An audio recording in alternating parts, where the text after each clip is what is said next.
All right, welcome back to the party, the Bedroom Chronicles. What is good? What is going on? I am Lutch, aka the Indian Jesus, here to resurrect the second coming of common sense. What is going on, everybody? Shout out to Dixon Sider. Welcome, welcome, welcome to the party.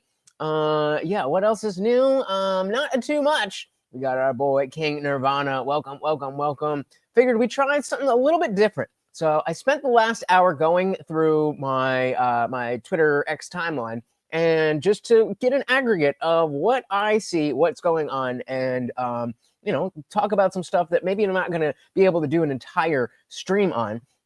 We'll start off with some funny stuff. We'll get into something a little less funny, and then we'll finish it off with a bang. Shout out to Gabriel. Welcome, welcome, welcome. So let's dive right in here. We got a funny little video.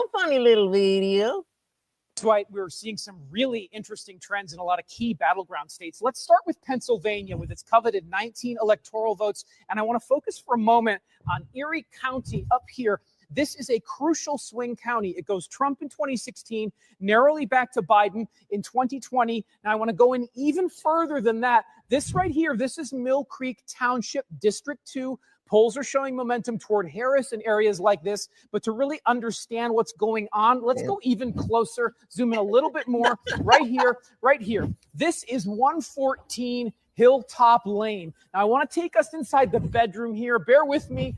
There we go. So this is Nick Camden, 37-year-old registered independent. He goes Hillary in 2016, Trump in 2020. Which way is he going to go in 2024? Really hard to say at this point. It's pretty early, but we know it's going to be close. And Jason, what are you seeing inside this person that might indicate movement one way or another? So this is just a very ordinary Rust Belt body, small town values, predominantly white. It's got the lungs, it's got the vascular system, the heart, white. But I actually want to show you what's in here. This is the neocortex and the amygdala. These are areas of the brain responsible for regulating emotion and memory. So let's play out a couple of scenarios here. If, for example, this man remembers his grandmother and the time she took him to an Al Gore rally in 1999, feels good about that, that's a win for the Democrats. On the other hand, take a look at this. This is the area of the brain that's associated with... Obviously, a joke. Start us off with a little bit of a joke. And actually, you know what? Let's skip that one. So as we move into the other stuffs, the serious stuff, we have a video here from Sam Harris, who we all know has gone off the deep end and has been for a while. And I am somebody who used to be a huge fan of Sam Harris, as somebody who used to be Christian and came out of that no longer a believer. Sam Harris's books were very crucial in how I was able to navigate that time when I wasn't really sure what I believed. But Sam has turned into this guy. And Pal Joe is a genuinely good guy who wants good things for people. Talking about Rogan. But he is honestly in over his head on so many topics of great consequence, right? When he brings someone on to just shoot the shit about, how the Holocaust is not what you think it was, right? And maybe Churchill's the bad guy in World War II. Actually, I forgot that he actually specifically brought up that Churchill was actually the bad guy. That was never what him and that Daryl guy were saying. But shout out to You Are Mopped. Welcome, welcome, welcome to the party. So I'm still a fan, but I feel like he's lost the plot a bit. Yeah, I mean, when he was saying that he would still vote for Joe Biden, even if there was dead children in his basement because Trump was just so bad. It's like, bro, this is not logical thinking. Your whole thing is about I'm base my life in logic and reason, and then you become this guy. Like, how does that work? Welcome to the party. We also got Ty Cobb. Very good to see you. We've got more Sam Harris going off the deep end. Is that Tucker? Or he's got Dave Smith, being treated as an expert on Israel and Palestine, and which you won't debate him. Sure, he doesn't have a degree in this or that. But neither do you, Sam. Neither do you. Shout out to, I already said hi to you. Dixon said, Sam Harris reminds me how Bill Burr used to be funny. Yeah, I don't hate the comparison. I don't hate the comparison. Both were great, but no longer. Wild. Dude debated AW. Who's AW?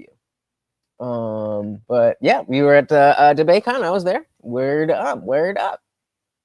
And the history of that conflict and the moral emergency that came to the world's attention on October 7th, and what is appropriate to think in the aftermath of all of that, right?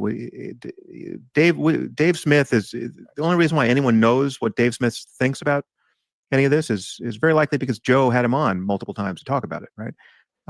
Guess how I found out who Sam Harris was, what he was about, and what he did, and integrated his worldview into my life from the Joe Rogan Experience. I don't know why everyone expects some greatness from Rogan. He is a massive dope fiend. I don't know about massive dope fiend and all that, but I agree with you that it doesn't make sense that people are looking to Rogan to be, some expert in anything. His show has always been, I'm not an expert. I'm just some guy. I'm just talking to, I'm just talking about what I'm talking about. And Andrew Wilson, duh. Yep. It's sometimes the brain, it's not working, and it's Sunday. I know who we're talking about. Shout out to Jaden. Welcome.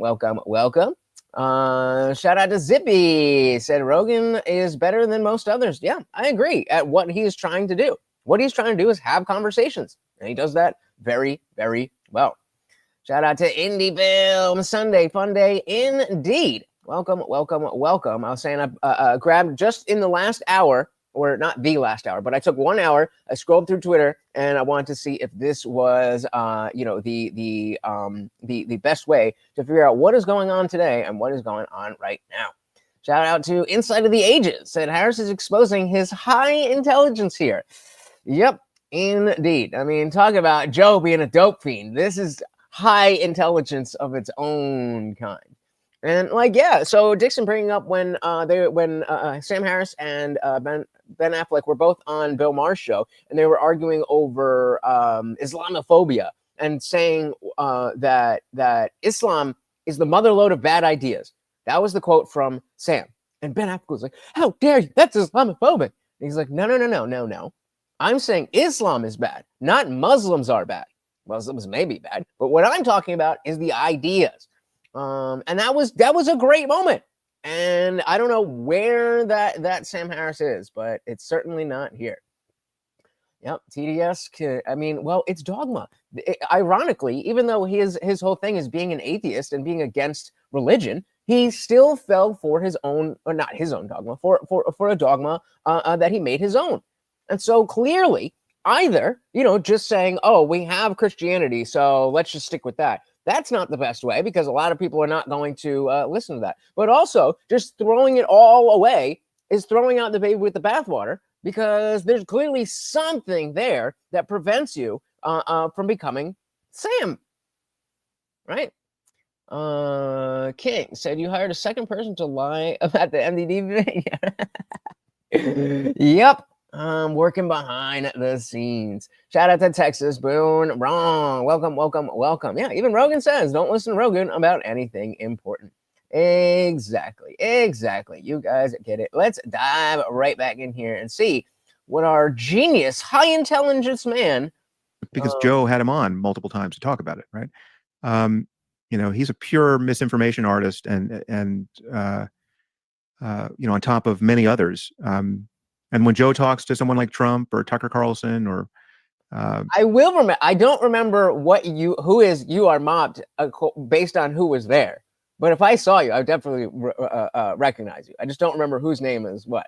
Gabriel's name is Gabriel, so I remember Gabriel. But I remember. Any of these other guys who lie as freely as they breathe and doesn't push back against any of their lies. In fact, in Trump's case, really fairly energetically helped put his lies into the most plausible possible shape.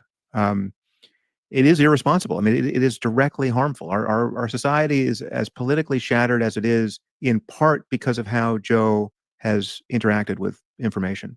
Again, I don't think this is, I think. Shout out to Gottfried. Welcome.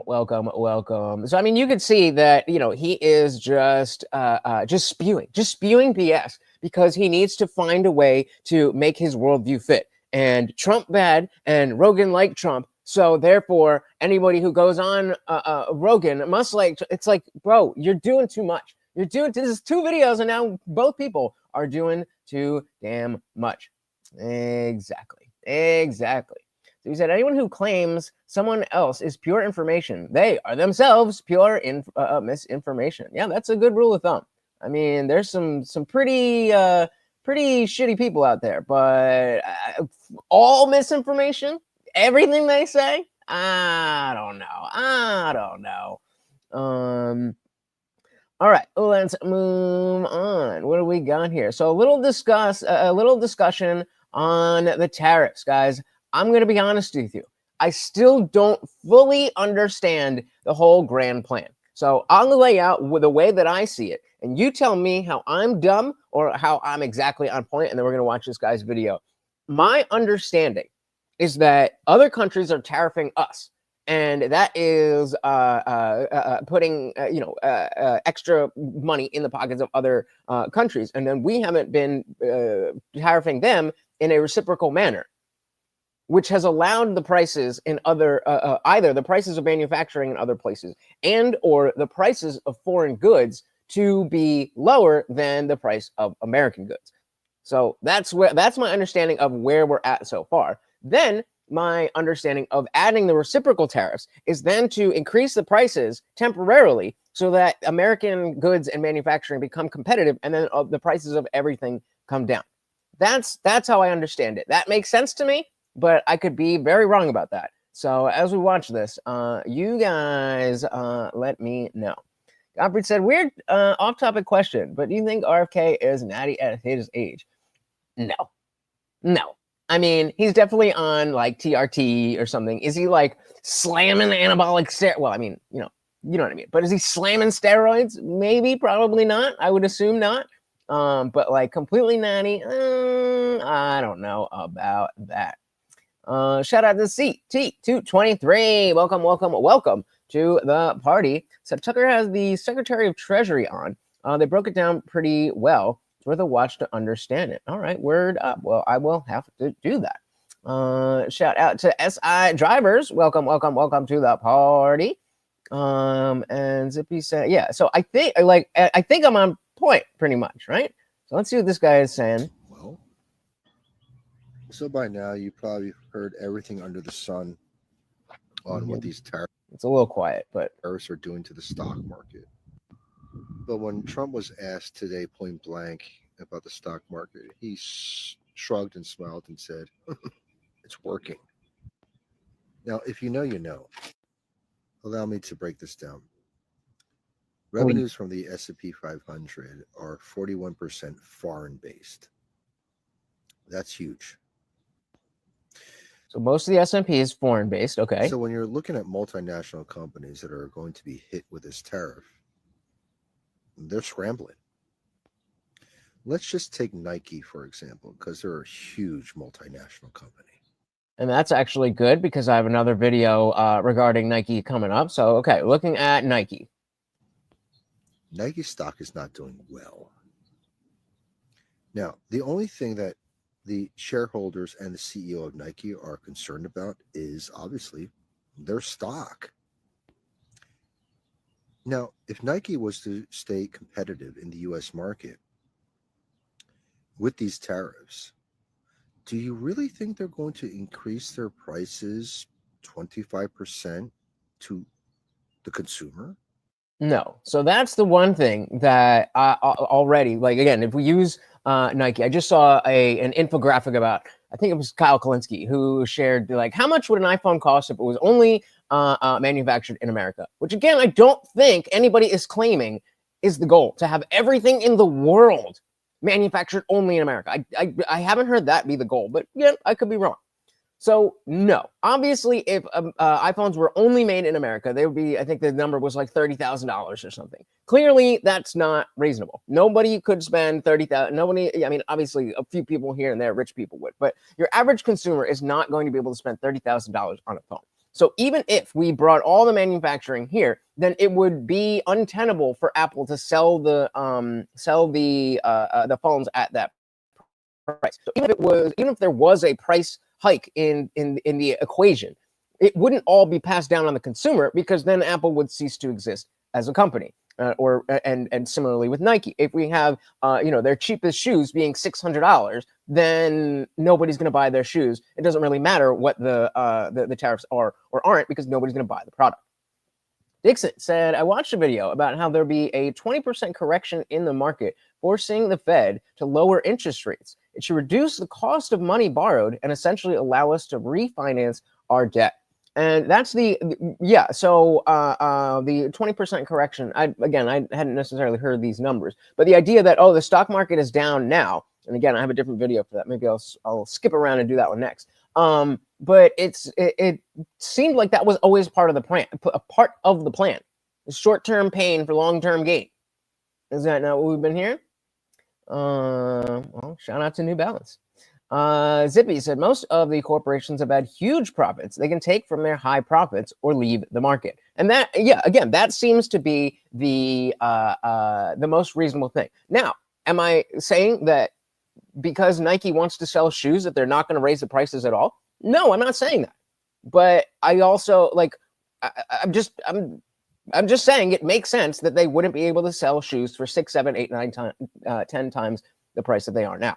Prices 25% to the consumer. No. That would be asinine. Why?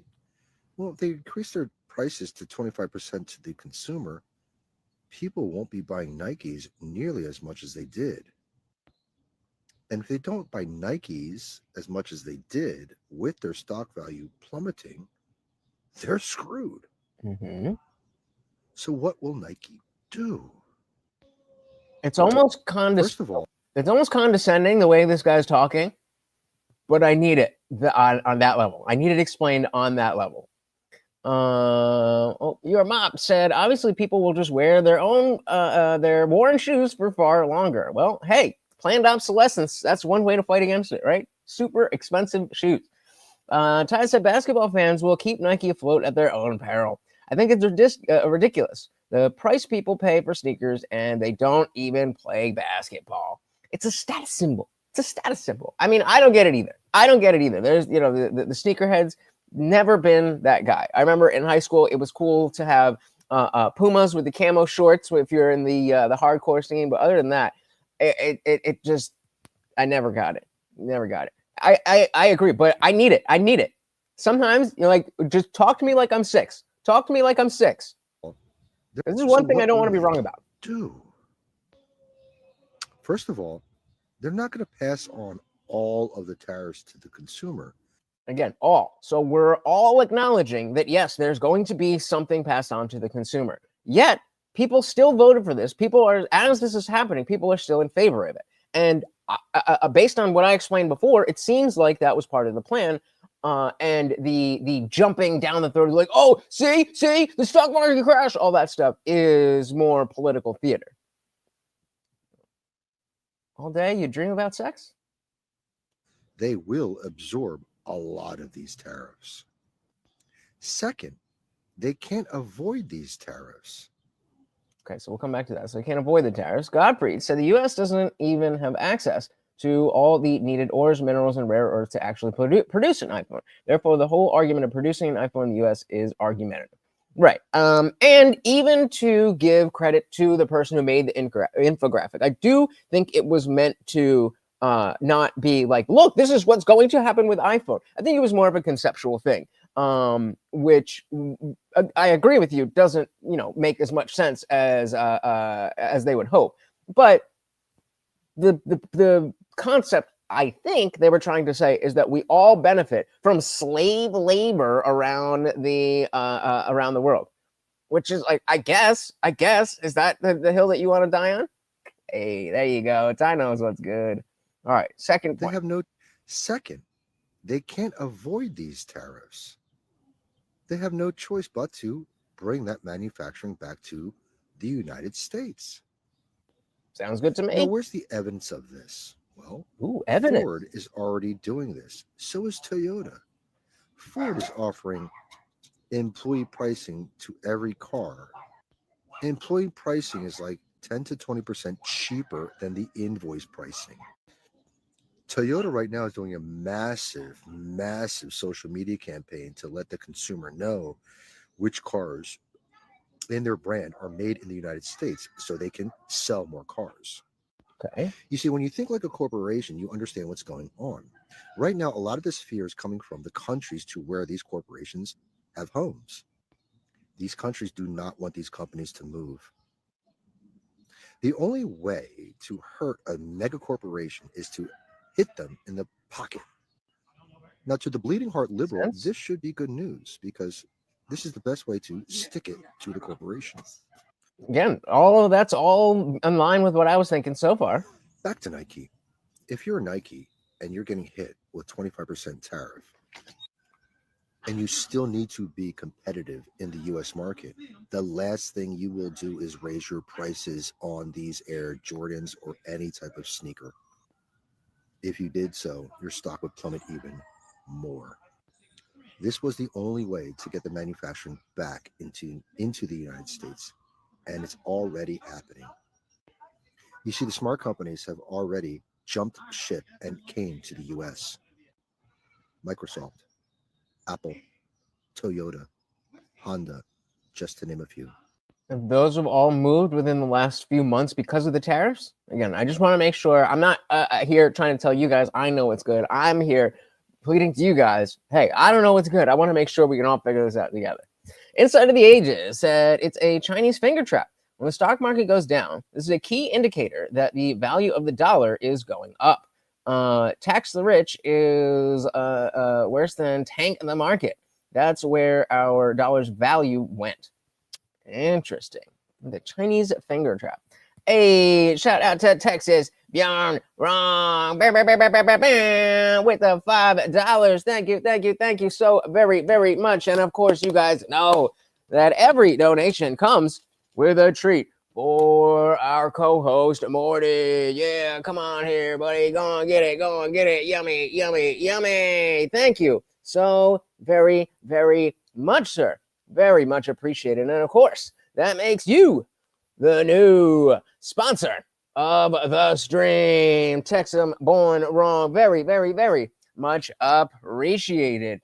Morty getting his yummies. He very much appreciates it. Thank you. All right, let's finish up what our boy here is saying. Toyota, Honda, just to name a few. Hyundai, in my opinion, was the smartest of them all. During the first Trump term, when he was talking about tariffs, Hyundai already invested into a plant and it just opened. You see, the only way to get these corporations back into the United States is to punch them in the gut. And this is exactly what's happening with the stock market. The stock market is reflecting the punch to the gut to every single mega corporation that is operating in foreign lands but are registered in the United States. These companies have no choice but to come back to the United States. Otherwise, they will price themselves out of the market. And that's really so. Like it seems like I'm in line with what is going on, but I'm being gaslit by liberals and the media to think, oh no, this is bad. I just gotta trust myself. Marty's never gonna get fat. He works on a perfect metabolism rate, so no need to worry about that. Thank you again. Sorry, let's skip up a little bit. I had something there, but I'll come back to it. Where is our boy? Here's a little sneak peek at everything coming. Where is it? Where is it? Here we go. Shout out to the older millennial. So according to you, I just wanted to. So this is someone talking about exactly what we were just discussing, the stock market crashing. Inside Ages said when the value of home equity goes down, the value of the dollar goes up. But the people always complain when their houses lose value. Hard to paint that picture and accept it. Yeah, it's like you can't have the value of your stuff and the value of the dollar go up at the same time. That it doesn't. It works. They're opposites. So either the value of the dollar is going to go up, or the value of the asset is going to go up. Dixon said it's a facile analysis boiling down to number big They have to give me something more than that. I hear ya. I hear ya. Shout out to Bambi. Welcome. Said there's multiple purposes of tariffs. Encourages domestically made products, resulting in jobs. Hopefully, but also as a source of revenue. Stock is investor sentiment. It's forward-looking and is generally based on publicly traded company quarter financials. The economy is predictive based on past activity. Stocks fluctuating can be due to past economic data, whether good or bad, but that's only one component of how investors assess future outlooks. Well said. And that brings us right back into what our boy, older millennial, is talking about here. I just wanted to point something out for all the people that think this way. So according to you, stock market is crashing. According to all you fucking liberals, our economy may never recover from this crash. Now, instead of that, let's live in fucking reality. So let's pause this real quick. And what he's showing is a chart of the Dow Jones back to, looks like 2020. So if we look here at 2020, way down here, and then what everybody is freaking out about is the fact that we were up here and now we're down here instead of all of this. Because this is what's happening right now. This is what happened under the Biden administration, and none of you said a fucking word. None of you were worried about the U.S. economy with these fucking dips. Excuse me, sir. Excuse me, sir. None of them said a word? None of them said a word. I beg to differ. I beg to differ. I would argue that they were out there screaming from the rooftops how great the economy was doing. Am I memory hold here? Am I the only one who remembers people saying that the Biden economy was so great and that and even they were even getting ahead of Trump's policies and saying, "Oh, look, in 6 months they're going to talk about how Trump made the economy better." Did I make all that up? Did I make all that up?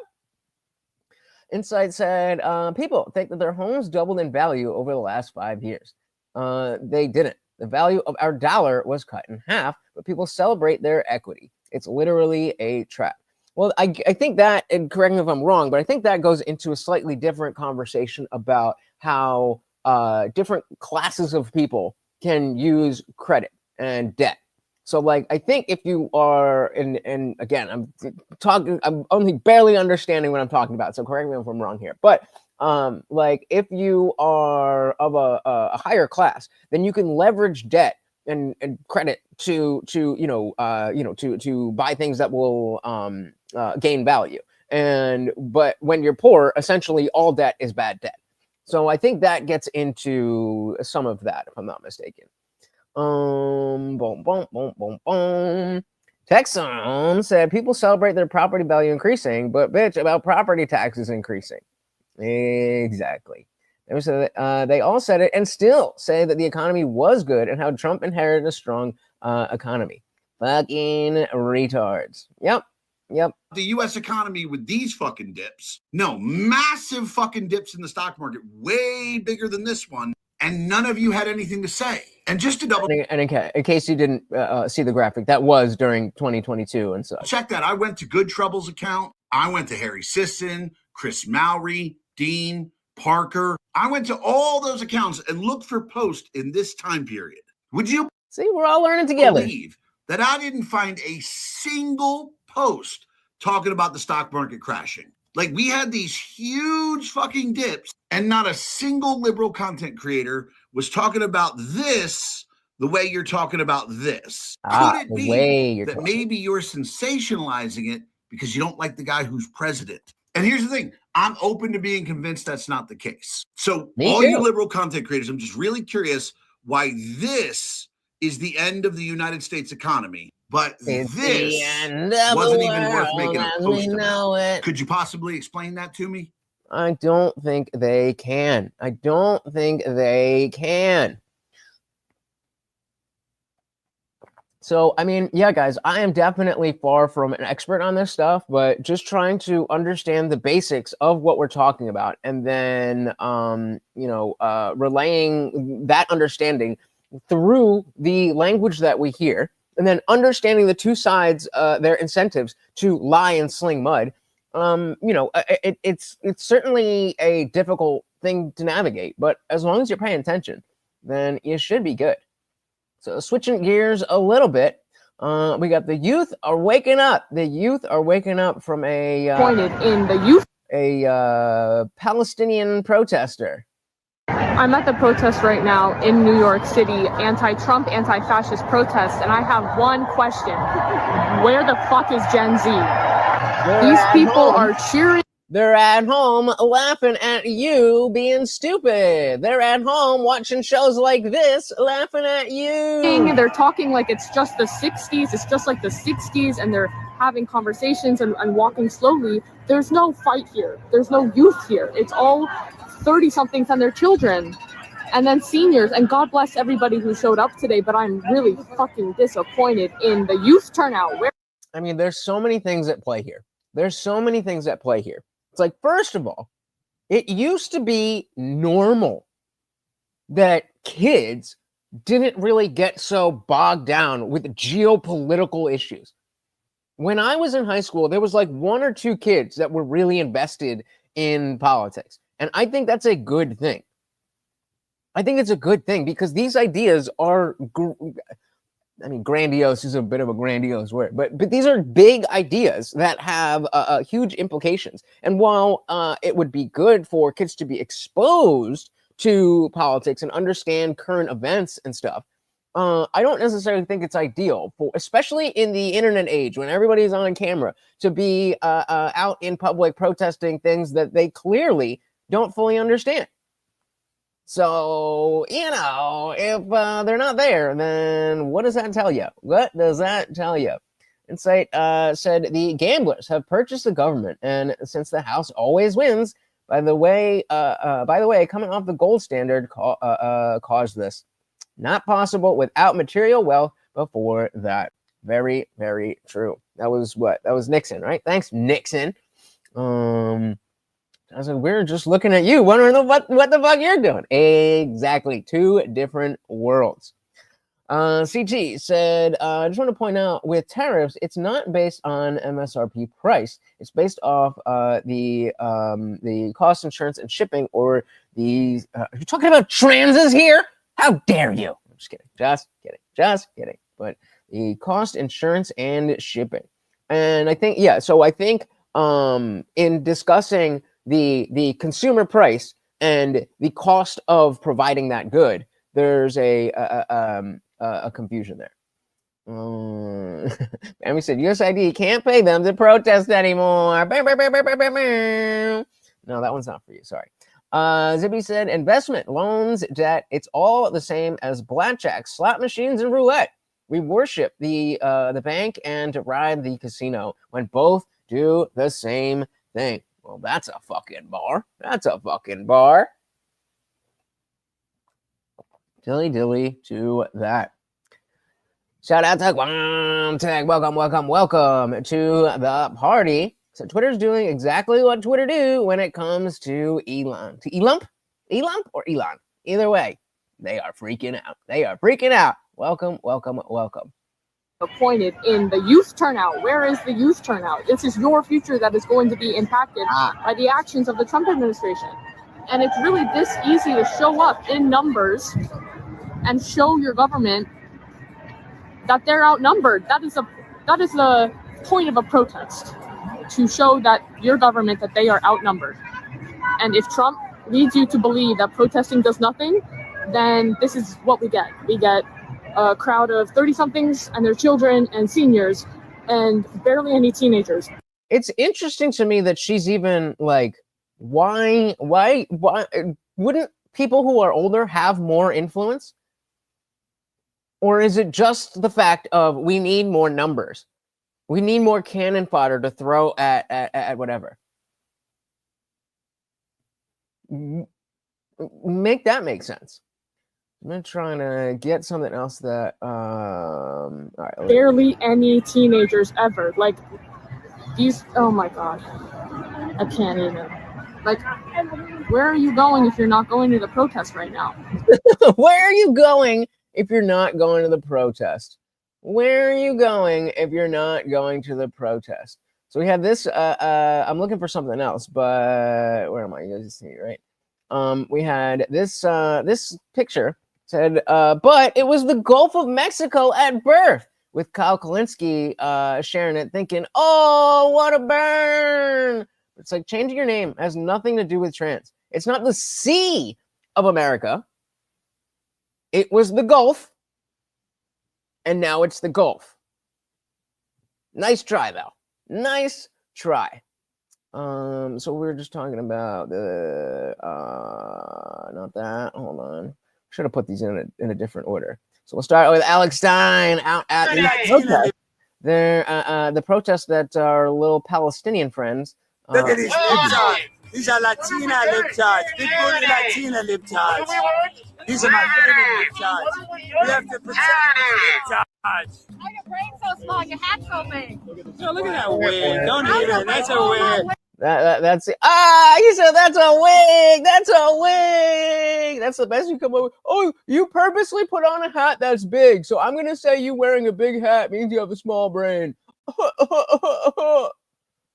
Yeah, right. It's gonna fucking work. Texum said teenagers aren't there because they have no skin in the game. They're barely conscious. I mean, that's not so much the case anymore. Like I was saying, when I was in high school, that was how it was. Nobody gave a shit about politics. But now, that's all they care about. Yet, they're not at your protest. It's not that they don't care. It's not that they're not aware. It's that they're not there. See, I could drop my own bars. And he said, no, it's not the same. You give your money to casinos with no reciprocal return guaranteed. Casinos guzzle money from people looking to give their money away. If you know how to make money work, it can. That's a good point. That is a good point where there is, Zippy saying, we worship the bank and deride the casino, and both are the same thing.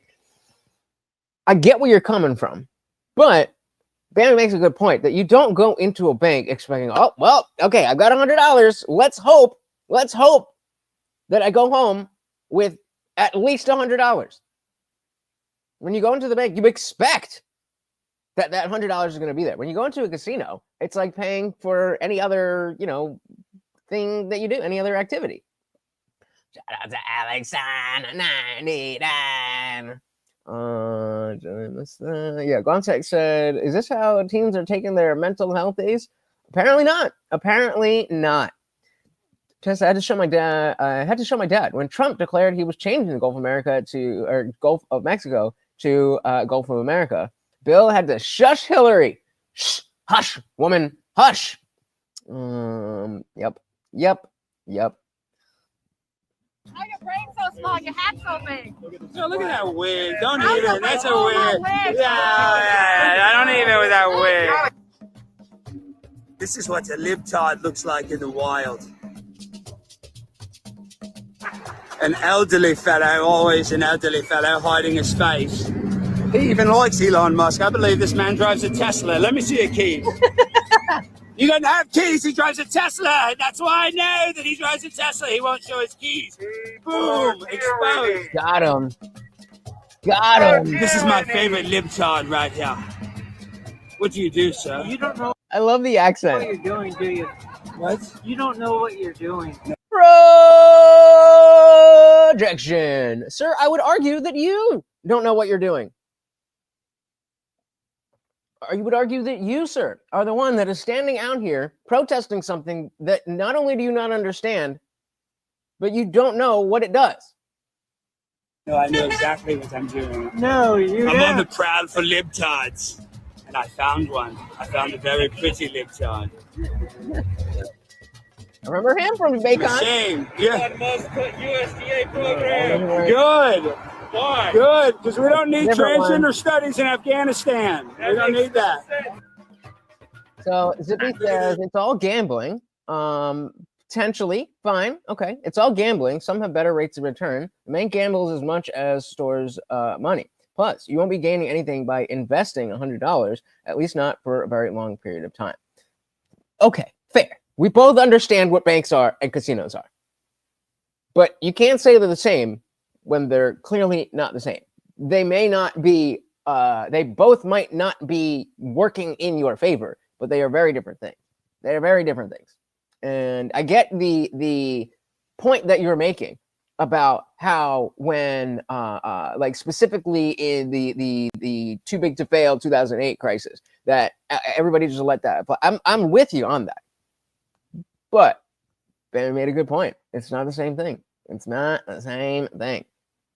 He's still wearing a mask because he's scared to show his identity. He doesn't want to lose his job at T-Mobile. He works at T-Mobile.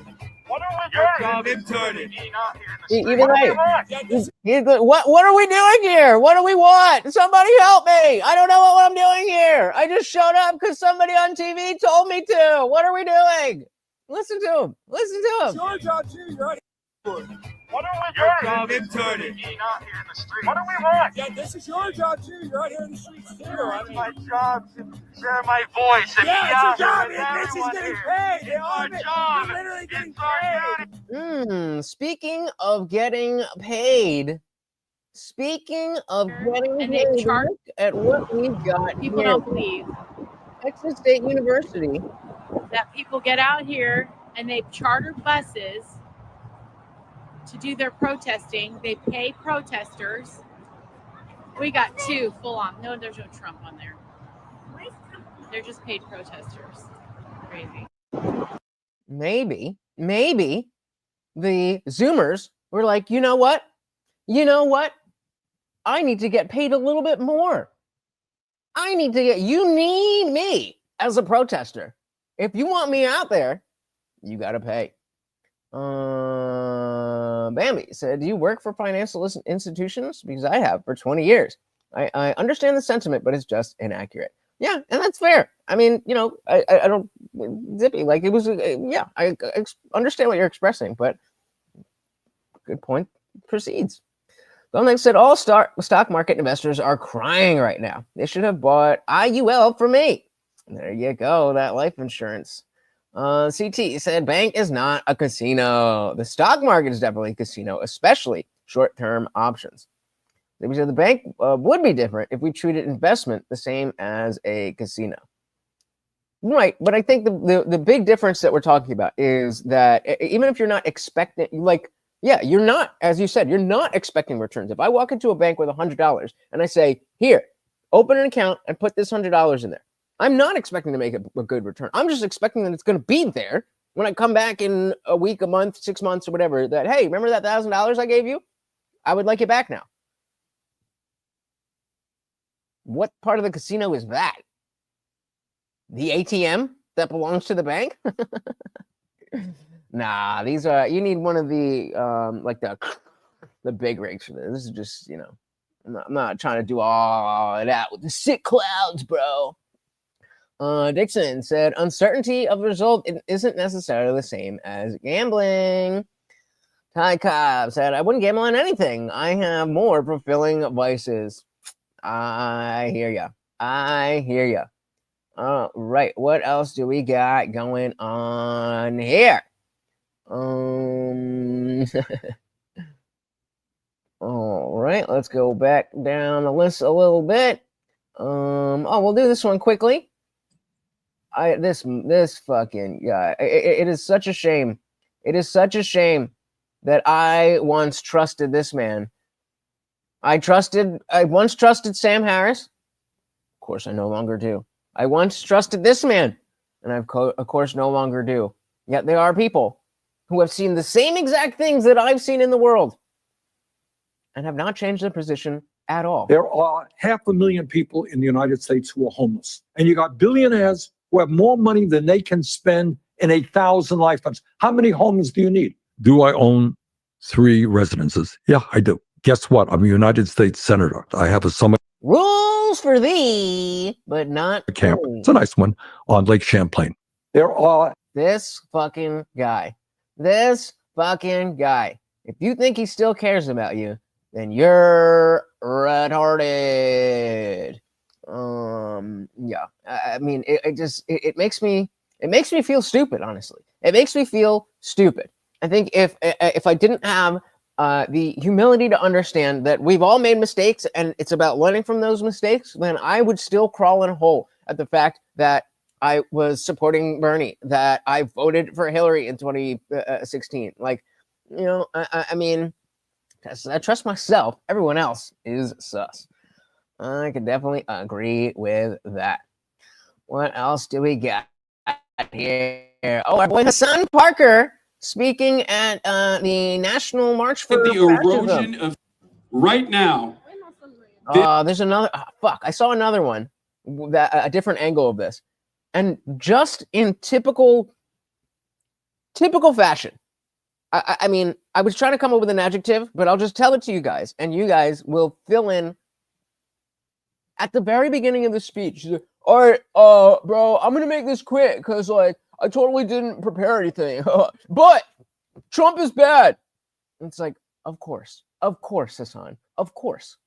Now, I may not, if I had to go talk about something broad, I might not prepare anything, but I'm not gonna say I don't even respect you enough to prepare some words.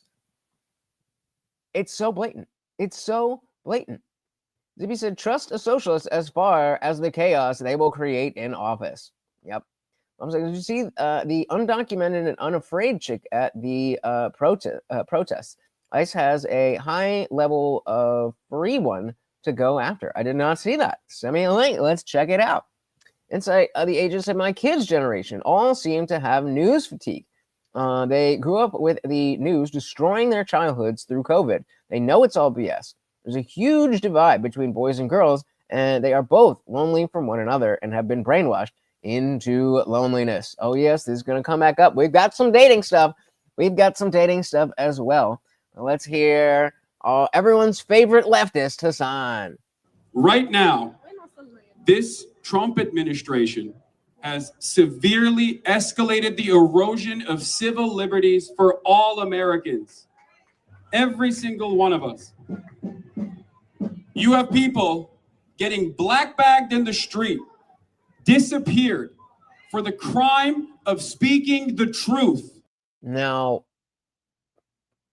this brings up an interesting discussion about whether going after the guy like we talked about from, what was it, Columbia or Stanford, what is that a good idea to go after low-level offending people who have documents and all that stuff when there are plenty of murders and rapists and all that stuff to go through? Does it hurt the cause and public opinion to be going after somebody like that? I can't really blame the left for feeling like that is a bit of overstepping. Just saying. Disappeared for the crime of speaking the truth. And that is precisely the reason why you demonstrating here matters. We must never allow these fascists to take away our voice, even if people don't recognize, even if people don't understand that one day they might be the ones who get black-bagged and sent to a slave labor colony in El Salvador without due process. We will fight for them too. It makes it really hard to bring up anything about how your policies are the ones that are going to lead this there. When, like, we did see, and obviously black bag, it's Hassan. But so Insight said Hassan just says it. What? For the crime of violating the rules of a student visa. And absolutely, those rules were violated. Absolutely, that deportation, the one specifically I'm talking about, was justified. My question is, would it be better to maybe wait on that type of person and focus more on people who have actually committed violent crimes for the purpose of showing people that what we want these deportations for is safety of Americans, not just, a random upholding of the rules that we decided are the rules because of the rules. We need those rules because very bad people can come into this country. And when we're going off people from student visas, it just seems to weaken the argument that it's about safety.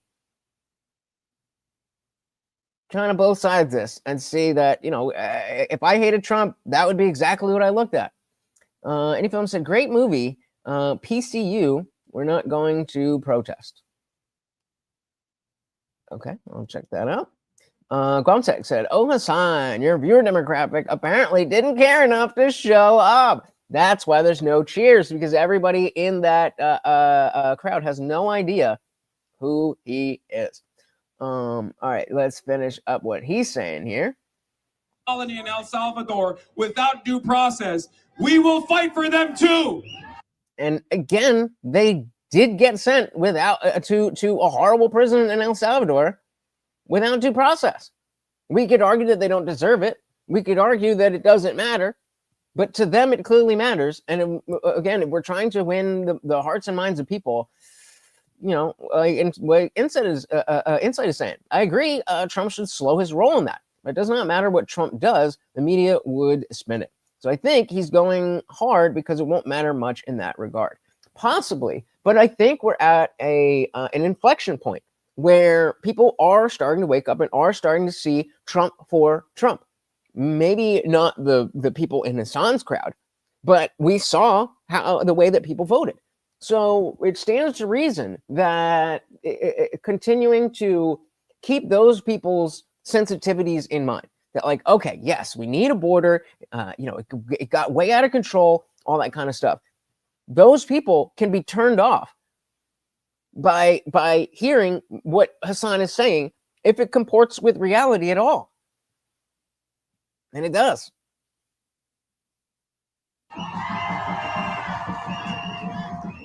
Drum circle. Because every single person here understands the fundamental truth. None of us are free until all of us are free. So, except the people in Gaza. I want to end with that and say, free Mahmoud, free Humaira, free all of the political prisoners. From the river to the sea, Palestine will be free. Your voices will not be silenced. Yikes. And so when we're talking about, you know, the way things are being done, you don't have a strong of a point for Hassan here if you're going that hard. Ty said Trump is playing a big part on the government series of Mad Men. Dixon said I'd self-delete if I thought the country cared about what Hamas Pinker thinks. The country, or it's not. I get what you're saying, that if this was all about, okay, we've got to revert to what Hassan says before we do anything in the world. That's not what it is. But to act like he doesn't have influence in how people vote, come on, man. Just because you don't like him doesn't mean other people don't, or other people do. You know what I mean? CTE said, you remember when his son was supposed to live stream the DNC and they kicked him out? His son? Oh, when Hassan was supposed to live stream the DNC and they kicked him out. His own party doesn't even want in. And that may be true. That doesn't mean that somebody who's not a Hassan fan can't watch this clip and be like, yeah, you know, Trump was talking about this, that, but, you know, the black bags and a student and this and that. It's little, individual grains of sand make the heap. All right, so we've got this from Guam Tech here. What we looking at? So, speaker at anti-Trump hands-off 2025 rally. I'm undocumented, unafraid, queer, and unashamed. My name is Grace Martinez Rosas. I am an immigrant.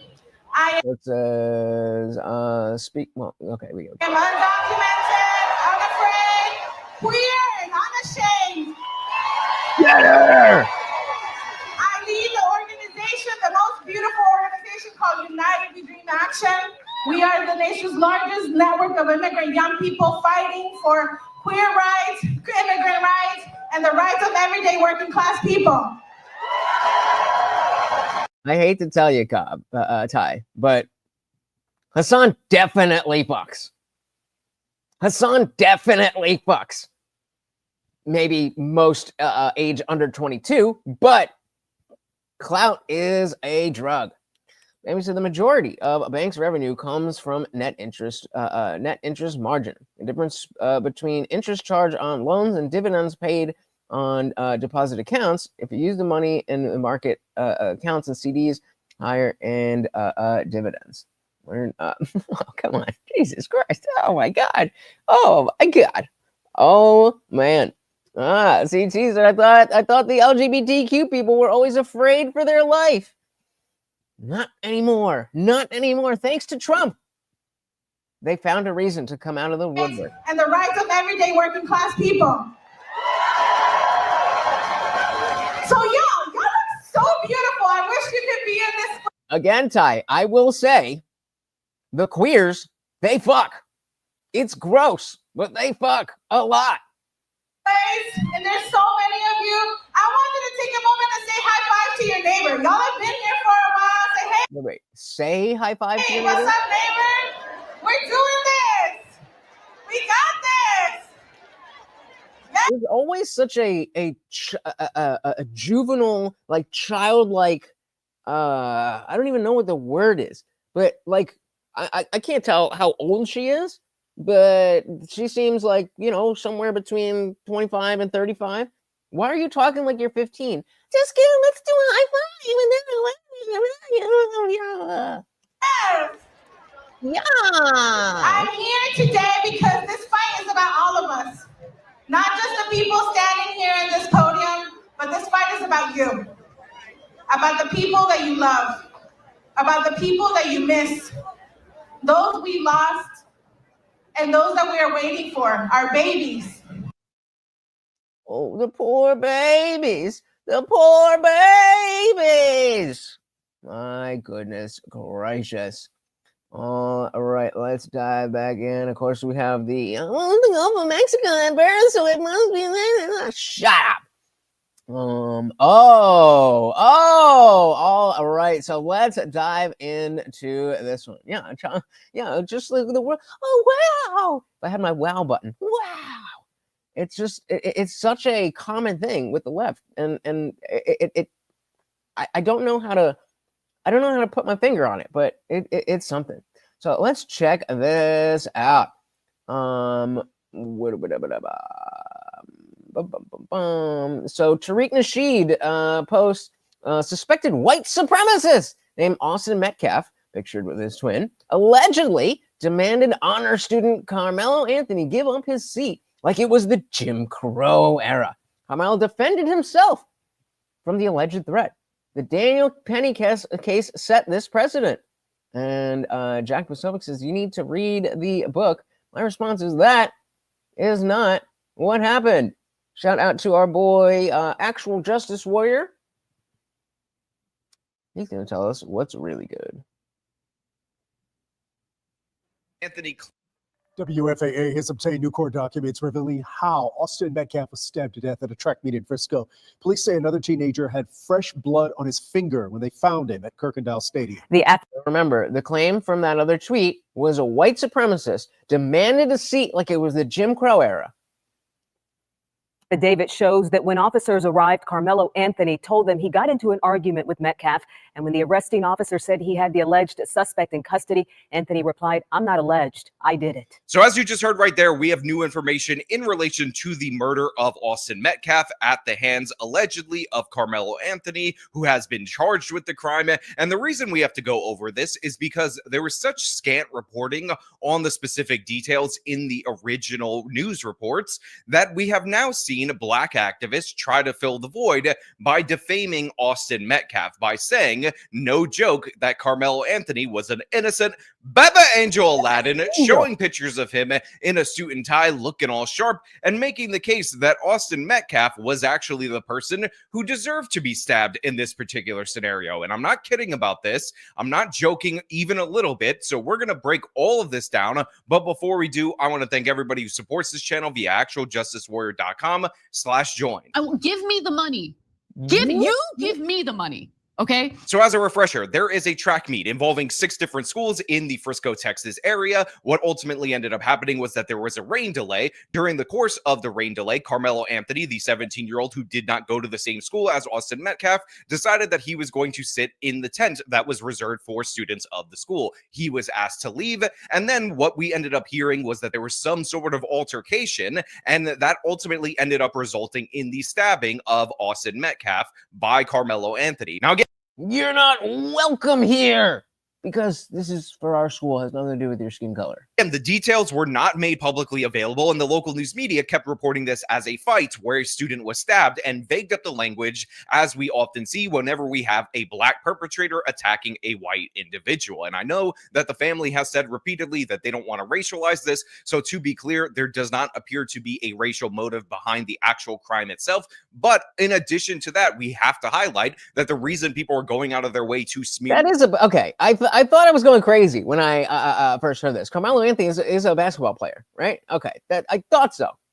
Their son as the attacker is due to the fact that he's white, and they want to protect the innocent Bebe Angel murderer Carmelo Anthony. Now, of course, it is alleged right now he has not been convicted, but according to the local news report, when he was described as the alleged suspect by the police, he said, "I'm not alleged, I did it." Well, according to the police report from the Frisco Police Department obtained Friday by CBS News Texas, Anthony is a student at Centennial High School, but he sat down under the tent with Memorial High School students, including Austin Metcalf. A witness told police that Austin Metcalf told Anthony to leave the tent. Anthony then grabbed his bag, opened it, reached inside, and said, quote, "Touch me and see what happens." The police document said nobody thought that Anthony had a weapon. So this is very important for this particular case because Carmelo Anthony is not charged with the heat of the— And here it is with the C. So the different ways to look at this is how you are going to interpret the threat. Touch me again and see what happens. So let's see. Moment type of manslaughter, he is charged with first-degree murder, and it is widely believed and widely assumed that the knife that he ultimately ended up using to stab Anthony was actually in this bag. So already, just based on being told that he cannot sit in the tent that doesn't correspond with the school that he goes to, it appears that he has reached in the bag and drawn a knife from it, already preparing for a deadly encounter. In addition to that, he also tries to bait the young Austin Metcalf into a physical altercation by saying, "Touch me and see what happens." And of course, these are competitive guys. These are athletes. So obviously, this ends up resulting in Austin not backing down, which is rather unfortunate for him. And according to one witness, Austin Metcalf then touched Anthony or grabbed Anthony. According to another witness, there's also people that said that he grabbed at the bag. Then Anthony drew the knife and stabbed Austin Metcalf once in the chest, in the heart, by the way, before running away, according to police. So yeah, Carmelo Anthony, that's just a little sign that you know that you definitely didn't do anything wrong. If these witnesses are believed to be telling the truth, is 100% guilty of murder based on these facts right here. But I want to show you a little bit of a trick that this CBS article does, because again, they love to hide in the vagaries. They love to shield information from you, even though we can find this information if we actually look a bit further. So after the sentence that reads, Anthony then pulled out a knife and stabbed Austin Metcalf once in the chest before running away, according to police. It then jumps to police said while he was in custody, Anthony claimed the stabbing was in self-defense and asked officers if Austin Metcalf would be okay. And by the way, he cared. No, he's not going to be okay because you stabbed him.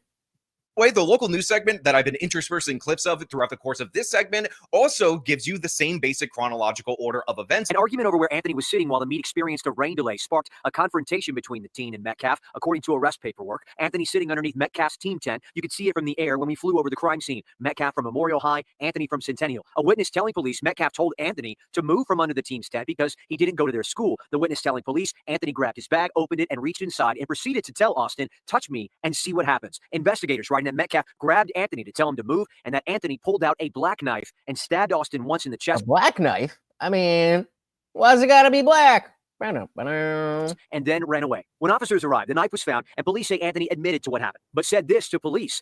He put his hands on me. I was protecting myself, even asking another officer if what happened could be considered self-defense. However, they leave something out that I think is incredibly key. They leave something out that I think is incredibly crucial, which is after Anthony stabbed Metcalf one time, he not only ran away, but he also took the knife and tried to chuck it in the bleachers in order to hide the murder weapon before he was ultimately ended up getting captured by the police. Again, so we have a guy who pulled out a knife prior to any physical altercation. First of all, he already committed a crime, let's be clear about that, by bringing the knife to this school event in the first place. But he pulls it out after being told he's not allowed to sit in the tent that doesn't correspond to his school because he found that to be disrespectful. That's me speculating on motive right there. Let's be clear about that. Then he tries to bait Austin Metcalf into a physical altercation, which he immediately escalates to a deadly force altercation. And now he's trying to claim, and his father's trying to claim, and a bunch of different various activists are trying to claim that he was not the aggressor. He's just an innocent Baba Angel Aladdin who was defending himself. And you can't really expect him as a young black man, age 17, to understand that you're not allowed to stab somebody over a dispute on whether or not you're allowed to sit under a specific tent. Now, that's racist. What expecting black people to be able to understand normal social rules? I mean, what kind of racist are you? Shout out to You Are Mopped. I had a second here, so I went to check out your channel, and of course, I remember you. Like I said, I just didn't remember, I never got your channel name from your face. I am subscribed. You guys should definitely subscribe. I just dropped the link to You Are Mop's channel. And you were the guy who went first. I remember. But delayed welcome to the party, and now I know who you are. Of course, we talked about on this channel before how different people that went to school for him, including the one girl that they were able to interview on camera, said that he had a history of getting into physical altercations. While here at Centennial, students shocked about what happened, that one of their classmates could be charged with such a serious offense. One girl that we spoke with knew Anthony pretty well, that she says, and told us this. I'm in shock. Yeah, according to Kathy Hochul, they don't even know. Because it's pretty well, that she says, and told us this.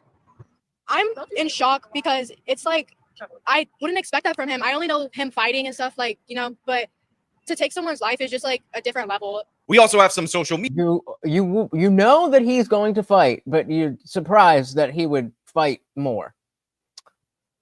Okay. Media posts of Carmelo Anthony. Now, look, normally I wouldn't get too into his social. Bruh.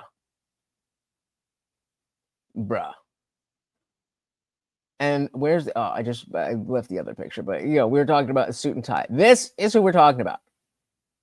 Media posts, the things that he shares online, because honestly, people pose in all kinds of goofy ways. And, there's a saying that a picture's worth 1,000 words. I think the actual saying is pictures often very much lie. But the thing is, a lot of the defenders of Carmelo Anthony that exist. Find one picture of Austin doing any of that out there for some ungodly reason. Well, actually, I know the reason. It's because they hate white people and they like the idea, many of them, of a black kid killing a white kid, especially one that was set up for success like Austin Metcalf, are circulating this photo of him with a tie where he's looking sharp. And the fact is, we see.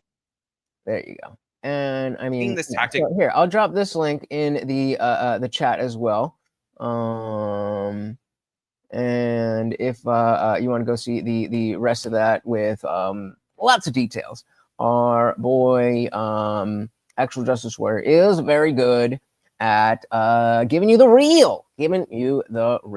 So yeah, yet again, the mainstream media twisting word semantic obfuscation to get out the story that they want to get out. Let's see what else I've found here. All right, animals in a zoo, gang. Oh shit. What is it? Chicago Dunkin'. What does a Chicago Dunkin' look like? Look how they taking money at Dunkin' Donuts, y'all. Like, come on, man. What is this? It's crazy. You believe this, though? Straight bulletproof glass through the whole thing, man. I mean, you can't even breathe on these people. Look how sealed this is. This is a professional seal. Like, you can't even talk to these people, Barry. Yeah, we got to protect you got to make sure that the little baby angel Aladdins don't accidentally walk in and don't see bulletproof glass and think, are we allowed to rob this? Appreciate you, man. Getting up every day and seeing something like this, bro, that do something to your mental up here. It tell you, like, this how you feed animals in a zoo, gang. And this is another aspect of not just looking at the black community as the black community. It's a detriment to other black people. So let's just say, for the sake of argument, that this guy, we have no reason, this guy actually in the video, we have no reason to think he's done anything wrong. The fact that he has to go through this, and now they're saying, when you see this is how they feed animals. Well, that is going to further feed into your perception of the world and how you believe the world views you. And then when you have people in your ear talking, oh, it's because we're black, they don't trust the black people. No. It's because some people who happen to be black were robbing the fucking place. And so now let's call him John. John now feels like he's lesser than, because of practical solutions to real problems, because of this idea of we're all in the community together. What does it say? What? Yeah, I mean, exactly. They didn't just spend all that money for nothing. They didn't spend all that money to put all that shit up for nothing. There's a reason. Dixon said same is true for KFC in the Bronx. What's the BX? But yeah, same thing. So again, I feel bad for the individual person who sees their community changing like that because people around them are acting up and they're not doing anything wrong. But that's the real world. That's the world that you have to live in. And if you're part of this community, well, talk to your people. Your mental up here, it tell you, like, this how you feed animals in a zoo, gang. Like, that's pretty much what it's telling your mentality. Like, I don't trust you. You feel what I'm saying? At what point do we be like, we tired of getting treated like animals, tired of getting treated like this? Like, bro, there like, you go. There you go. We getting treated like animals. Well, we, in this situation, would be the patrons of that Dunkin'. So if you personally haven't done anything wrong, then the only reason you should feel like an animal for having to shop at a place that does this means that the people around you are animals, not because of the color of their skin, but because of the things that they're doing. So stop, to all black people, stop, I don't even know what the word is. Stop associating yourself with this group, this very broad group of people that you don't know, that people that don't know you, they certainly don't care about you. But because you share a shade of skin, now you ride for people who are doing objectively bad things. Make it make sense. you telling me I can't even hand you my money, gang?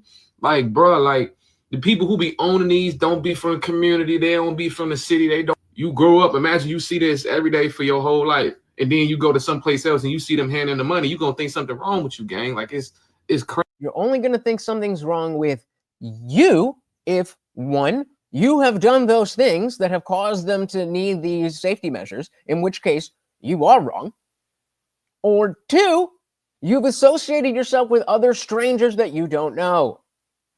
I think I need to, that's what I want to do. I want to figure out a way to have that discussion in a better way, because shout out to Trey. But he seems to owe it because, you know, there happens to not be a lot of black people in this community. And he is very gracious and willing to have these discussions when understandably not a lot of black people are. And it's not fair that it's always Trey that I'm like, hey, Trey, what about this? What about that? What about that? You know, as our token black guy. But I do think it's important to discuss. And I think we're at a place where, you know, the racism insult doesn't really mean, you know, what it used to mean. Everyone said crazy how stores will invest $100,000 in security for no reason at all. It's like they just enjoy wasting money. Nope, they're just racist. They're just racist. All right, what else we got here? All right, switching gears a little bit. We have, where am I? We have this tweet here that says, really, again, there's nothing conservative about sharing a paid-for opinion. This is dishonesty. So we see if tariffs don't work, then why are 170 other countries putting tariffs on America? And yet again, tariffs on America, 170. And then Gemini saying the same thing. TheIndianJesus saying the same thing. So totally fair. That's kind of sus.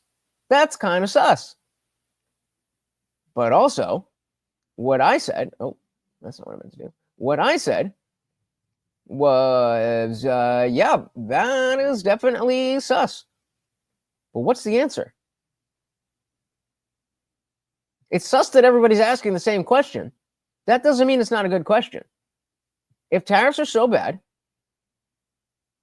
if tariffs don't work, then why are 170 other countries putting tariffs on America? If it's such a shill question, then it should be pretty easy to answer, no? But I don't see nerfing. I don't see nerfing. Oh, God damn it. All right, so let's go back here. And what else we got? Oh, back to the sheep. Oh, this cracked me And up. what brings you out here today? This is another one. What doesn't? This is another one of the Elon and Trump. Can you explain a little bit for our viewers what this means? Can anybody, before they go on, and maybe you have a different definition than they do, can somebody try to define the word kakistocracy? Because I'd never heard that word before. So maybe we do live in that. Can any one of you tell me what that word means? I said the pharmacy I worked at put fake window tape as if they had electronic security. We got robbed by a guy wielding an axe. Yikes. Yeah, pharmacies, I would never work in a pharmacy. Having been somebody who's thought about, I would never do it. But, you know, drugs do crazy things to your mind. As somebody who has legitimately thought about how would I get away with robbing a pharmacy, I would never work in a pharmacy. Shout out to BK Trump. So nobody can give me a definition of kakistocracy. Bambi said it's government led by the least suitable leader, basically. Okay. All right. All right. So that's where we that we'll use that as our anchor. Let's see if they have the same definition. It said private school, 1st through 12, some college, amateur theoretical astrophysics. I have no idea what that word means. Well, we're finna find out, at least what they think of it. Can you explain a little bit for our viewers what this means? Go ahead. Where's your handout? Kakistocracy. Government by the least suitable or competent citizens of a state. Bruh, you couldn't memorize that? It's one sentence. You drove all the way out there. You had to have gotten this flag made. There's no way you were just online. And the kakistocracy. There's no way that just popped up. So you ordered a flag. You paid for the flag. That shit ain't cheap. I mean, it may not be hundreds of dollars, but you're at least paying 60, 70 bucks. At least for something like that. Then you got your Cleveland shirt tucked into your jeans with your hat on. You got all dressed. Made sure you had snacks for the car. You drove all the way out there. You're standing there. You agreed to be in an interview with somebody who notices your flag. And at no point did you think, I should understand what this word means. Is this surprising to anyone? This did not surprise me in the least. Seems to fit, doesn't it? With you, yeah. You seem to be the least suitable person to hold this flag. Oh yes, we've got the 8647 signs are out. I need to put one in the chat if you do not know what 8647 means.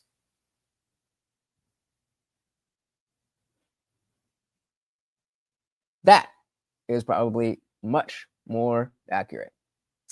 Yeah, and we saw we saw the buses. We saw the buses. So very astute. It's probably just given the flag and the handout. But yes, we've got our of course free Mahmoud, but we have this elderly lady happily holding a sign that says 8647. If you've ever worked in the restaurant industry, Think about where 86 has come up before. If you've never been in the restaurant industry, when we are out of burgers, we would say 86 burgers, meaning take them off the menu. 47, if I'm doing my math right, I believe is the number of Donald Trump's current presidency. 8647. They are openly calling 8647. 86 means dispose of or kill, and 47 refers to Donald Trump. Happy as a clam. Happy as a clam. just go out and murder. Just go out and murder.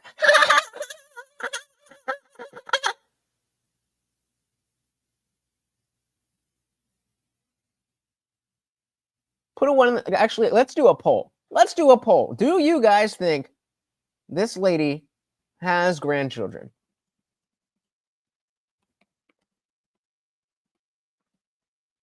Let's see what you guys think. I would not be surprised. Actually, I would not be surprised either way. The boomer mindset is just out there.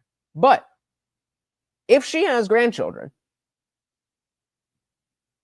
what would they say? I mean, what are we doing here? What are we doing here? Oh, we have a.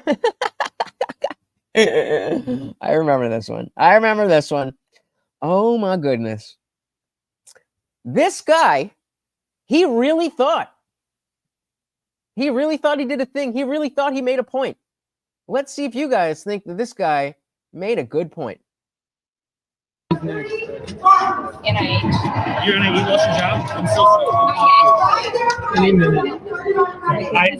I'm so sorry to hear that. What Elon Musk is doing is disgusting, Like, I had a six-figure salary up until 2 minutes ago. Six-figure salary. What for, you may ask? Oh, well, he's about to because of Elon Musk. Where were you? No, so I actually led the study. I led a really important study where we were giving a really important study where we're giving steroids to hamsters. A really important study giving steroids to hamsters. Okay, well, let's slow down. Maybe there's a good reason. See, I led a really important study where we were giving steroids to hamsters to see if it would make them more aggressive, to kind of help get rid of the epidemic of toxic masculinity. In our country, in newsflash, the steroids made the hamsters a lot more aggressive. Yeah. Oh, really? You could have just looked up roid rage on Urban Dictionary, bro. You don't need six figures to understand that steroids and aggression are related. They're probably blue-haired grandchildren. I mean, with her, they're probably MAGA as fuck. If she's got grandchildren, I would bet they're MAGA as fuck. With a grandma like that, openly calling for the death of a president. Ty said he had to point, but the parts he had a point, but he parts his hair on the side so no one can see it. Well, you lose points. But I mean, again, in case you missed it.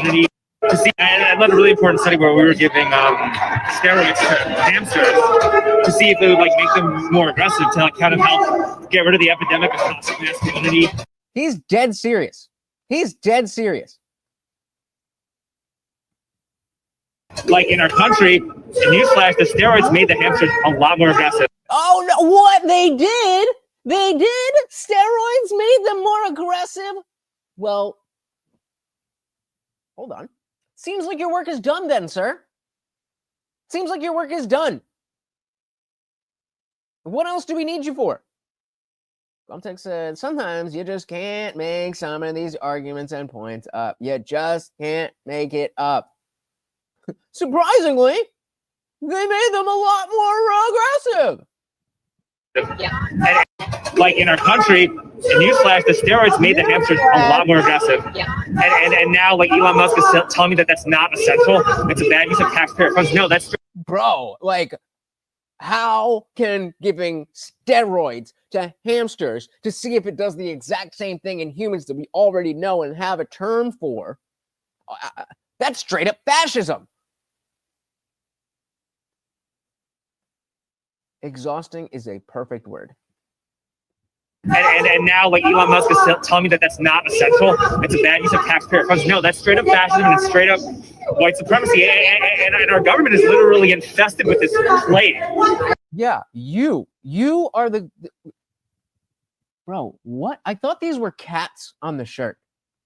I thought maybe it was a funny. I'm not a huge Seinfeld fan. Obviously, I watched it, enjoy Seinfeld, but maybe there was an episode about cats or something. No, this is just grime and dirt. And then his shirt is ripped open. You can see the neckline and the arm lines are all. Even the mask. Even the mask is like the most ghetto thing. Like, have some pride in anything about your life besides giving steroids to hamsters. Anyway, so that would mean giving testosterone to teenage girls might make them more aggressive, perhaps make them want to pew a school. No, we didn't get that far yet. We could have known this, but without Elon, we only got as far as the hamsters. So now we will never know. We will never know. I hear you. I hear you. Gontek said testosterone isn't steroids. This man makes six figures and is completely lost. I think they do consider, what is it?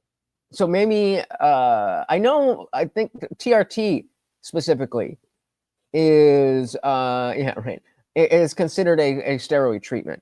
But testosterone itself is not a steroid. But I think that might be what he's talking about. Like, Jesus Christ. White supremacy, and our government is literally infested with this plague. So, Elon Delvo at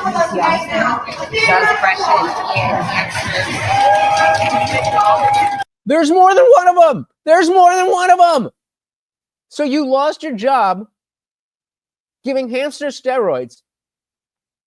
And now you go out in public in a Rip Seinfeld shirt and you get offered another six-figure job giving hamsters steroids. There you go. Yeah. So, I don't know much about that, but I know that there's a version of taking testosterone, whether it's, TRT itself or something else, that is considered an anabolic steroid. Oh my God. No, that's not much, but neuroscience at UT Austin, and they do jobs where they kind of experiment with like providing steroids to hamsters to make them more. Not aggression studies. So no. I'm going to message it because my struggle is this should not be happening. I know. It shouldn't be happening. It shouldn't be happening. The government should pay me to give hamsters steroids and tell the people what we already know. Otherwise, it's white supremacy and fascism. It's a war on the working man. What's happening? The working man that makes six figures in a lab. The working man. I am speechless. To go from six figures to homeless, working people. If you were making six figures, why the fuck are you homeless? How long were you making six figures and saved none of it? Doge just came out like however many months ago. You're already homeless? You sure look like it. What is happening in this video? To go from six figures a year to being homeless within a month and a half? Yeah, exactly. A month and a half? A month and a half. I don't think I could spend that if I tried. I genuinely do not think that I could go from making six figures to homeless in 6 weeks if I tried. That's entirely Elon Musk's fault. Yeah, it's Elon Musk's fault. It's not your fault for not doing anything important. It's not your fault for not saving any money. It's not your fault for buying only one shirt. It's Elon Musk's fault. Because he won't give you our money for a thing that we don't want you to do. to being homeless within a month and a half, that's entirely Elon Musk's fault. Yep. Yes. So yes, please email me. And of course, everybody's suffering right Of course, she's got blue hair. now. You know that everybody's grants Yeah. being taken away. Blah blah blah. But he knows that he's Absolutely. And you work at the NIH. What did you do at the NIH? I am a scientific review officer, so all the grants that come in, And like the fact, you know, that like. She said a grant review officer, and she said the money that comes in, something. So she's probably in charge of all the money that comes into the NIH and how it's distributed. Ty said that's why he's wearing a mask. Grammar, guys, grammar. Anybody said no way you can be foreclosed in that time. It'll be at least 3 months, but probably more likely over 6. Like I said, I don't think I could do it if I tried. People like you get to decide what's scientifically accurate. That provided me so much comfort during the past 4 years, and now.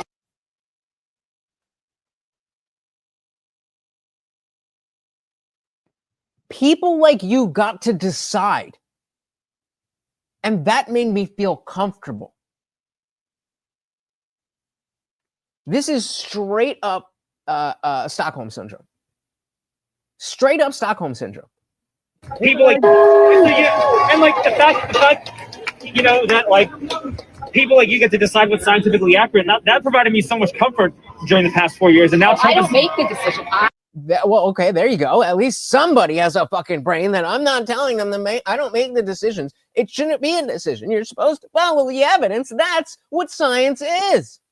That provided me so much comfort during the past 4 years, and now I don't make the decision. I choose experts that tell us what the community of science. Yes, but it's so important, and like people like you need to be doing this type of stuff, and then Elon's trying to literally get rid of this because he's getting rid of science. It's disgusting. He's getting rid of the science. He's getting rid of the science.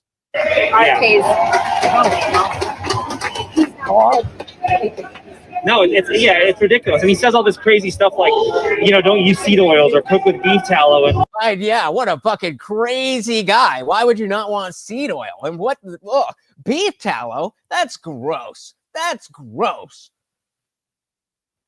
So I said, begging thy pardon, the fact that he's wearing a mask dismisses his stance. Brevity is the soul of wit. There you go. There you go.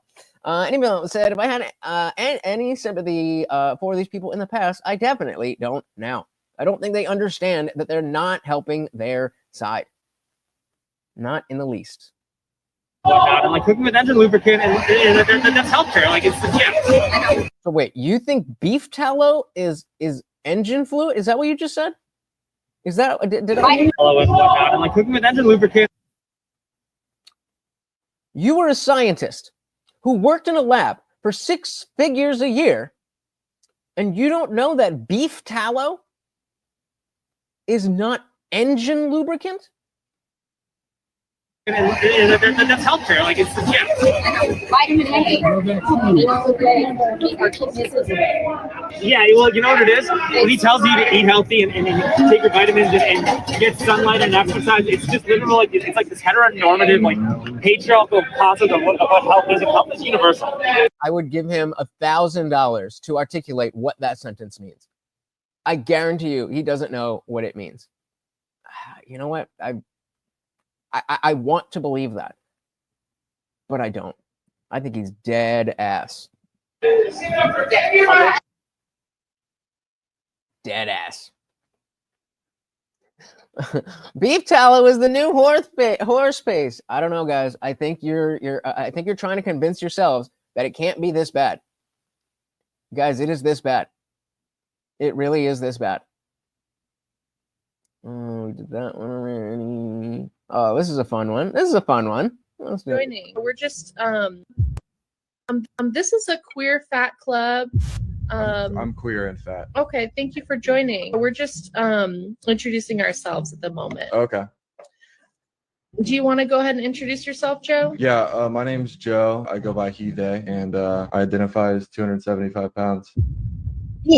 Okay. Okay. I feel like Jay's kind of making fun of me though. I know it's kind of a shock. I know, kind of a new thing. I'm just, Do what? I said I apologize. Oh no, you're good. Are you comfortable leaving the group at the moment? Why? I'm not understanding why you're joining the group. This is the queer and fat group now. Yeah. Yeah, that's what I came here for. Okay. And you said you identify as fat? Yeah.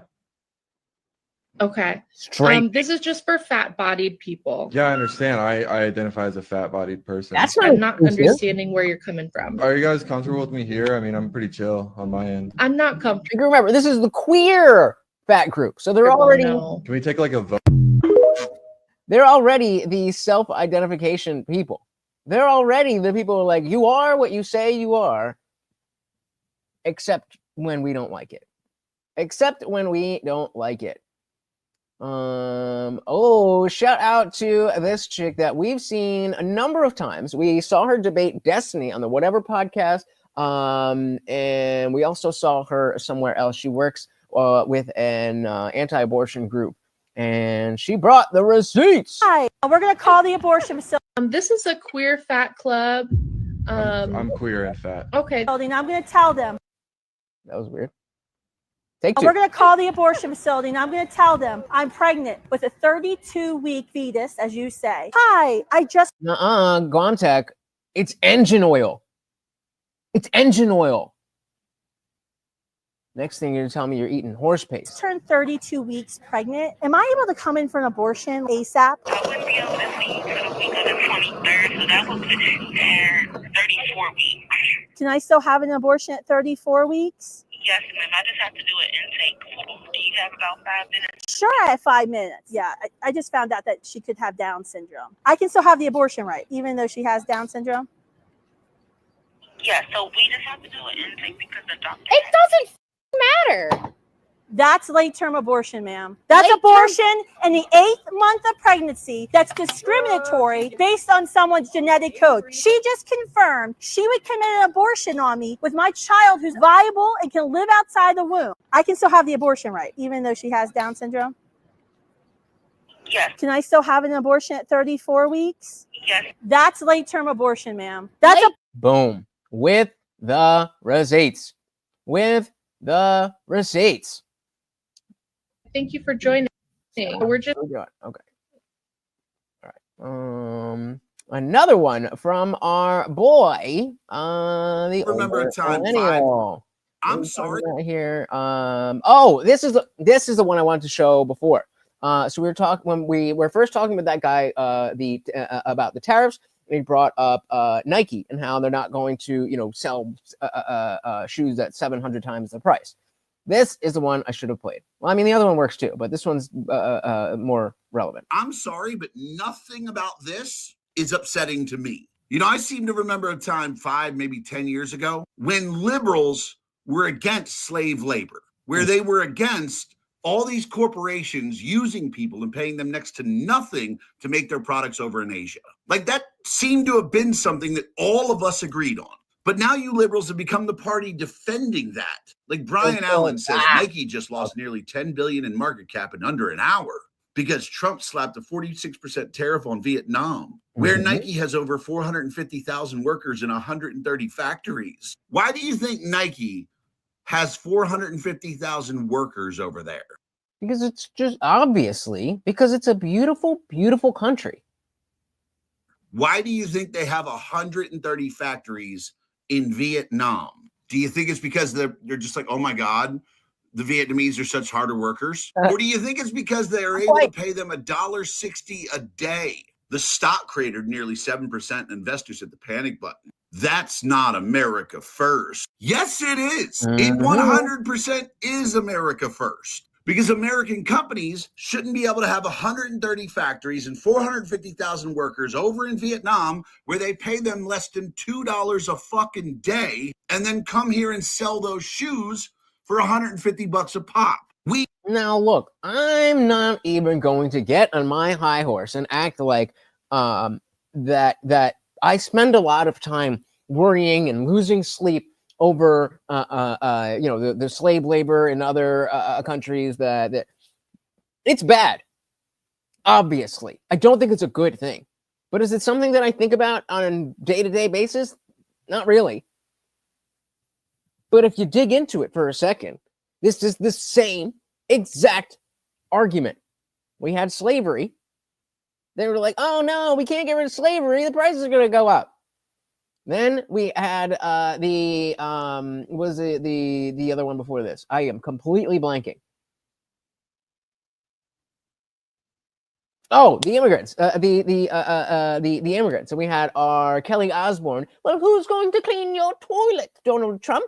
And that was, way back in 2015. Then it came around again with someone saying, I think just in general, talking about, oh no, this is so bad because prices are going to go up. Yeah, because we're not paying slaves anymore. But that's liberals for you. That's liberals for you. We used to agree on this. Conservatives and liberals, we used to agree on this. But now you fucking liberals want us to feel bad for Nike? Liberals, what happened to your values? Again, they never had any. No values, just positions. Let's go back and look at our allies. Flip-flopper. Donald Trump in the 80s. I don't know exactly when this is, but last year criticizing U.S. foreign policy. What would you do differently, Donald? I'd make our allies, forgetting about the enemies you can't talk to so easily. I'd make our allies pay their fair share. We're a debtor nation. Something's going to happen over the next number of years with this country because you can't keep going on losing $200 billion, and yet we let Japan come in and dump everything right into our markets and everything. It's not free trade. If you ever go to Japan right now and try to sell something, forget about it, Oprah. Just forget about it. It's almost impossible. They don't have laws against it. They just make it impossible. They come over here, they sell their cars, their VCRs, they knock the hell out of our companies. And hey, I have tremendous respect for the Japanese people. I mean, you can respect somebody that's beating the hell out of you, but they are beating the hell out of this country. That's such a Trump line. Hey, I enjoy the Japanese people. Kuwait, they live like kings. The poorest person in Kuwait, they live like kings. And yet they're not paying. We make it possible for them to sell their oil. Why aren't they paying us 25% of what they're making? It's a joke. This sounds like now political presidential talk to me. And I know people have talked to you about whether or not you want to run. Would you ever? Probably not. But I do get tired of seeing the country ripped. Why would you not? I just don't think I really have the inclination to do it. I love what I'm doing. I really like it. Boy, if I was ever going to disagree with a Trump statement saying that he doesn't have it in him to do it, well, boy, were you wrong about I just don't think I really have the inclination to do it. I love what I'm doing. I really like it. Also, it doesn't pay as well. No, it doesn't. But, I just probably wouldn't do it, Oprah. I probably wouldn't, but I do get tired of seeing what's happening with this country. And I thought this was a different clip where he's talking about, like, it wouldn't be about the money. It'd be about the fact that I want to help America, which is what he's always said. And people like me in 2015 just were too dumb to understand. What do we got here? Some semantic obfuscation? I don't remember what this is. The following. We've been watching history repeat itself, and this is proof. Watch this. In 1943, the following directive was issued from party headquarters to all communists in the United States. It read, "When certain obstructionists become too irritating, label them after suitable buildups as fascist or Nazi or anti-Semitic, and use the prestige of anti-fascist and tolerance organizations to discredit them. In the public mind, constantly associate those who oppose us with those names which already have a bad smell. The association will, after enough repetition, become fact in the public mind." 1943 predicting exactly what the left does today. Yep. On a dime. On a dime. To the T. Shout out to Dylan Soup. Welcome, welcome, welcome to the party. I said Trump couldn't resist the challenge is all. His presidency is a lark. Hey, either way, I'm here for it. CT, I'm still way behind the feed, but 8647 sign is crazy. Kind of a clever way to call for violence. I guess. Clever is definitely a word that we could use. And, but that old lady, it's just that, that's what I would expect from a millennial. But a boomer, I would expect them to think it. But, oh man, The state has just deteriorated. And it doesn't stop there. In 1971, just about 30 years after this video took place, another communist named Saul Alinsky wrote a book called Rules for Radicals. In this book, he said, and I quote, "He who controls the language controls the masses," end quote. This is not a new tactic for the radical left, but it's so crazy how much this 1943 video and directive to communists resembles what we see today in 2025. Yep. It was all there. It was all there. Dylan said, there's been protests around where I used to live. I'm almost tempted to go down and see what's going on. Well, lucky for you, that is exactly what we are doing. What else do we got here? So, boom. On the very next one, shout out to Brandon Straka. Are you guys familiar with the Walk Away campaign? Check out the, actually, I don't think it has my name on it, but if you search Atheist Bernie Bro Walks Away, or Atheist Bernie Bro Walk Away, you'll get my Walk Away video. And this is Brandon Straka. We've been watching history repeat itself. Why is this doing this again? I just want to show you what you look like when you were crying in a jail cell. Oh, I'm very aware of what I look like. Do you know what that's from? Probably when you got arrested after No, it's not. That is from a performance art piece that Got him! Got him! But I did it to draw attention to what the J6ers were going through, because at the time nobody was talking about it. The only people who were controlling the narrative were people on the left, and nobody understood about the egregious civil rights violations that were happening, the false accusations, the false charges. So I went in there dressed as a prisoner in a MAGA hat, and I cried all day long, and then just kept changing the message on the chalkboard behind. Based. Fucking based. And she thought, oh, I'm going to get you. I'm going to print out this picture. I'm going to take the, okay, so the poster board is this big. The picture's this big. So I'm going to put this there, and then I'm going to walk right up to him and, ha ha, this is what you look like in jail. It was performance art, you dumb bitch. Shout out to Melted Mind Media. Welcome, welcome, welcome to the party. Always a pleasure to see you, sir. How have you been? I said I'm on the cusp of Gen X and Boomer. Zero dogs in the fight. I hear you. I hear you. I don't like it, but I hear you. Hundreds of people found out things about January 6th that they didn't know by coming to see that. I'm not gonna lie, that is kind of some weird behavior. Weird. Oh, you want people to learn about a legal thing that's currently happening and is gonna make the history books? Weird. All right, Rachel Zegler. No, by coming to see that. I'm not gonna lie, that is kind of some weird behavior to want to pose in a jail cell and cry, but like, I mean. Well, he didn't want to. It was on behalf of people who didn't have the choice. But you can see this is just typical female sign language. She thought she did a thing, and then he was like, "Oh no, bitch, you fucked up."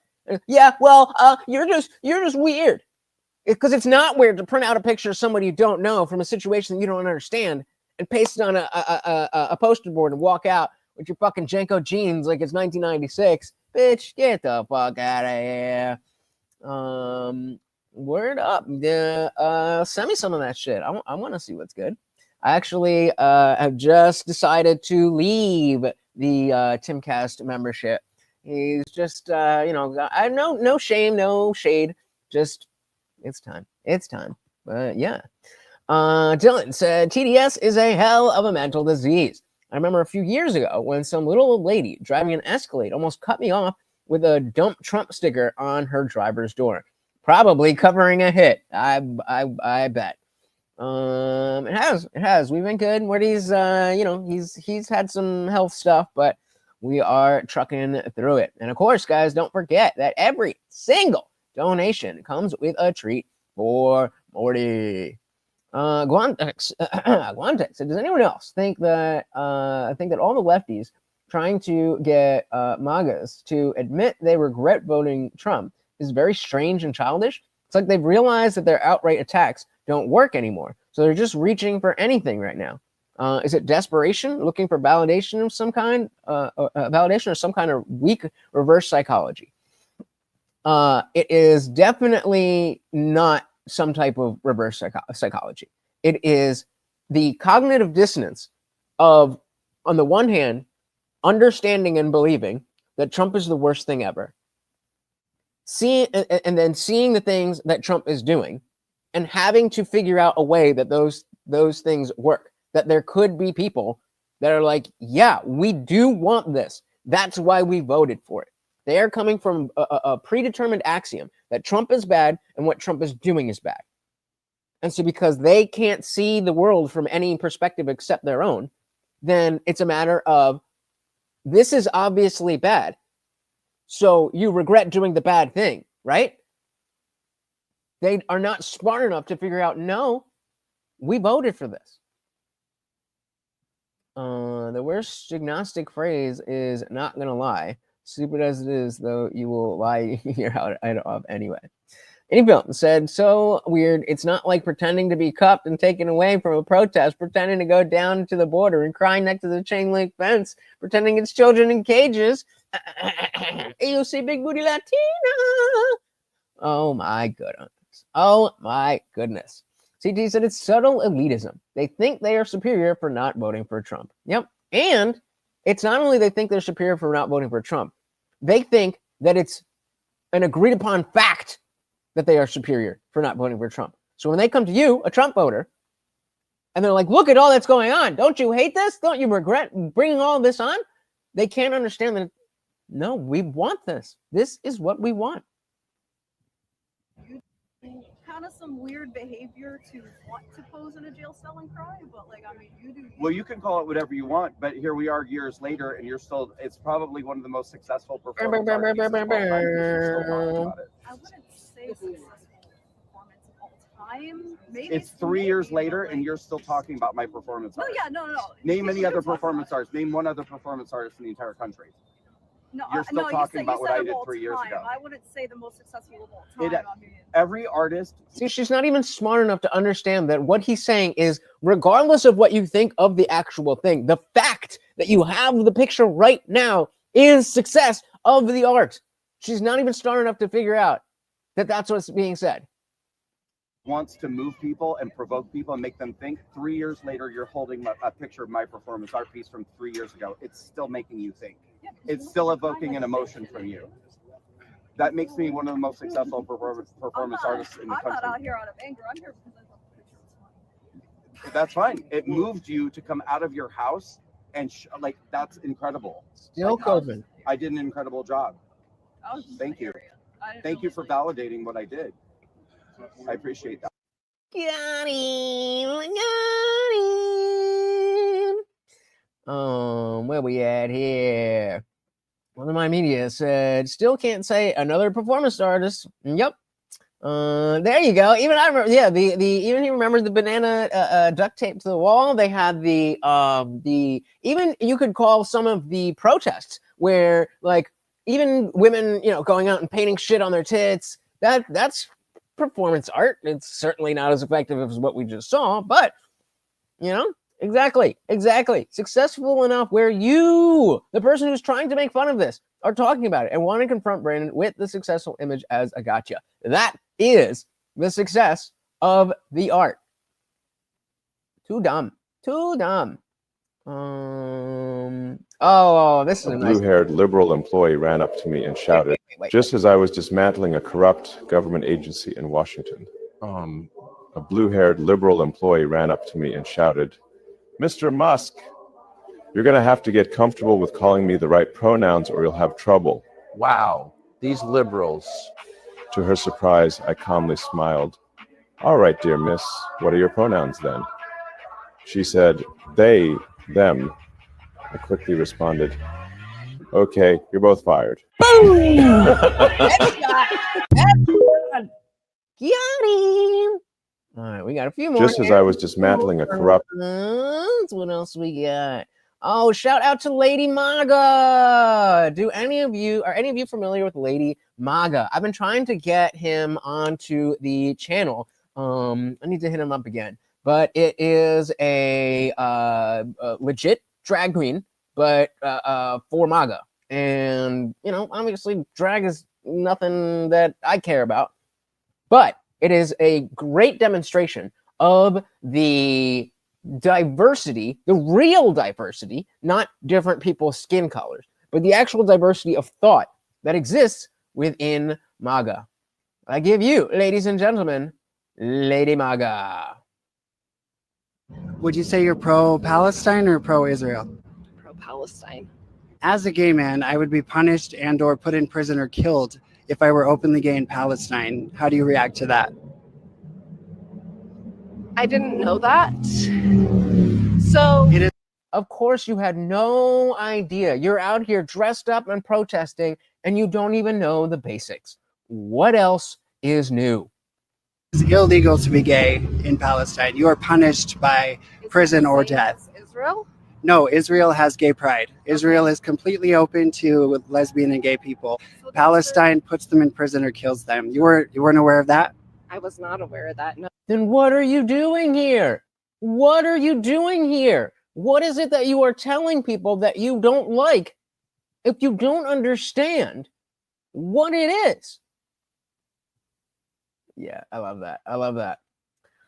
Lisa, I like how you say MAGA and not Republican Party. It's great to separate them. Yep, I am not a Republican, and I support the Republican Party only as far as America First and MAGA. Palestine puts them in prison or kills them. You weren't aware of that? I was not aware of that. No. Stupid. So that does pose an interesting aspect.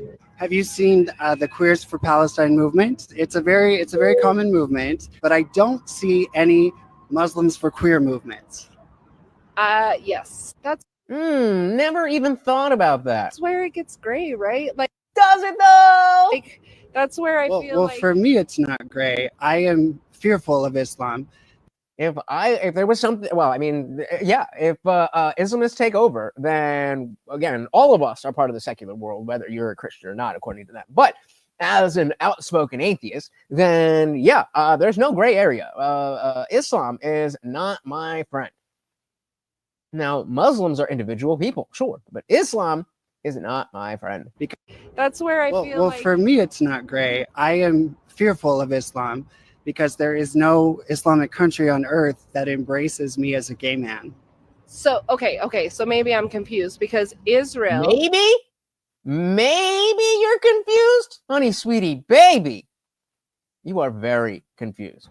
Which isn't still an Islam. Okay, so maybe I'm confused because Israel, which isn't still an Islam country. Still an Islam country. Remind me, guys, is Israel an Islam country? So what you mean is Muslim, and obviously fucking not. If they were, we would not ever be discussing Israel or Palestine. You sure as shit would not even know that that Palestine even exists if Israel was Muslim. Right? No. It's because Israel, which isn't still an Islam country, right? No, Jewish. Okay. So Israel's Jewish, Palestinians are Islamic. Okay. Whoopsies! And then you see the cognitive dissonance crashing down. When you never think about these things, you don't have any principles and you just have positions, that's where you get into trouble. All right, what else do we got here? Every single time. What does it say? Oh, this is a fun one that comes up every once in a while, but it's always good to remind yourselves how ignorant people are. Other my medias, have you seen the plan for Epic City in Texas that people are trying to make? It's going to be a city ran by Sharia law. I have not seen that. Drop us a link. In the meantime, we've got students say Obama immigration quotes are racist. when they think it's from Trump. Donald Trump announced this past week that he would be urging ICE and other administration authorities to seek out people living here illegally that have broken the law, to deport them. So I have a quote for you here that's been making the rounds on social media about the deportation of criminal illegal aliens. "We are a nation of laws. Undocumented workers broke our laws, and I believe they must be held accountable, especially those who may be dangerous. That's why over the past 6 years, deportations of criminals are up 80%, and we're going to keep focusing on threats to our security." What's your thought on that quote and that policy in general? I think that policy comes from a place of like white American nationalism. Donald Trump has kind of like embraced this rhetoric of like racism and xenophobia that is not beneficial to our country at all. I don't think that quote really stands true. This administration has totally not done anything moral. This was really awful. Amnesty does not necessarily mean that we're losing border security. I think that Trump feels that way. Oh my God.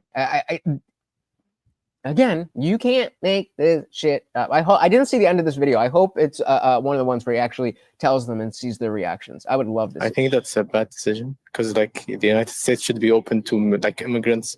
Like it's like they call it land of the free for a reason. We just have to advocate for those kind of people and people like in Congress, like Ocasio-Cortez, who is helping people overcome these kinds of things. Crimes do not nullify your humanity, and people are coming here in search of opportunity. I'm going to show you the person that said that quote. Undocumented workers. Is that surprising? Yeah, a little bit. Why? Why is it surprising? Because you don't pay attention to anything? It's not surprising to me. Guys, really quick, if you are new here, please do hit that subscribe button. I'm coming to you from the bedroom today, but every Monday, Wednesday, Friday, 8 p.m. Eastern, I am down in the studio for a full show with the full setup. It is a great time. Make sure you don't only subscribe, but ring the bell, because just like right now, sometimes I will go live whenever I feel like it.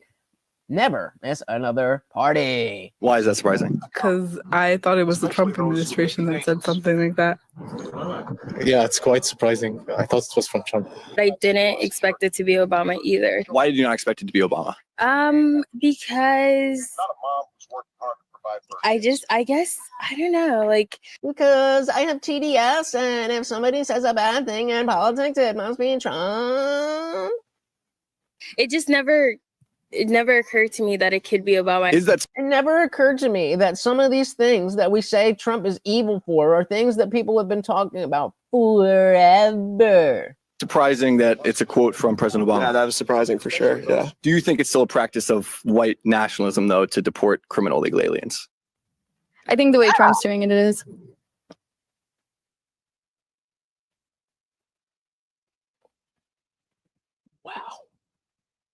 It's okay when Obama does it, but not Trump, because reasons.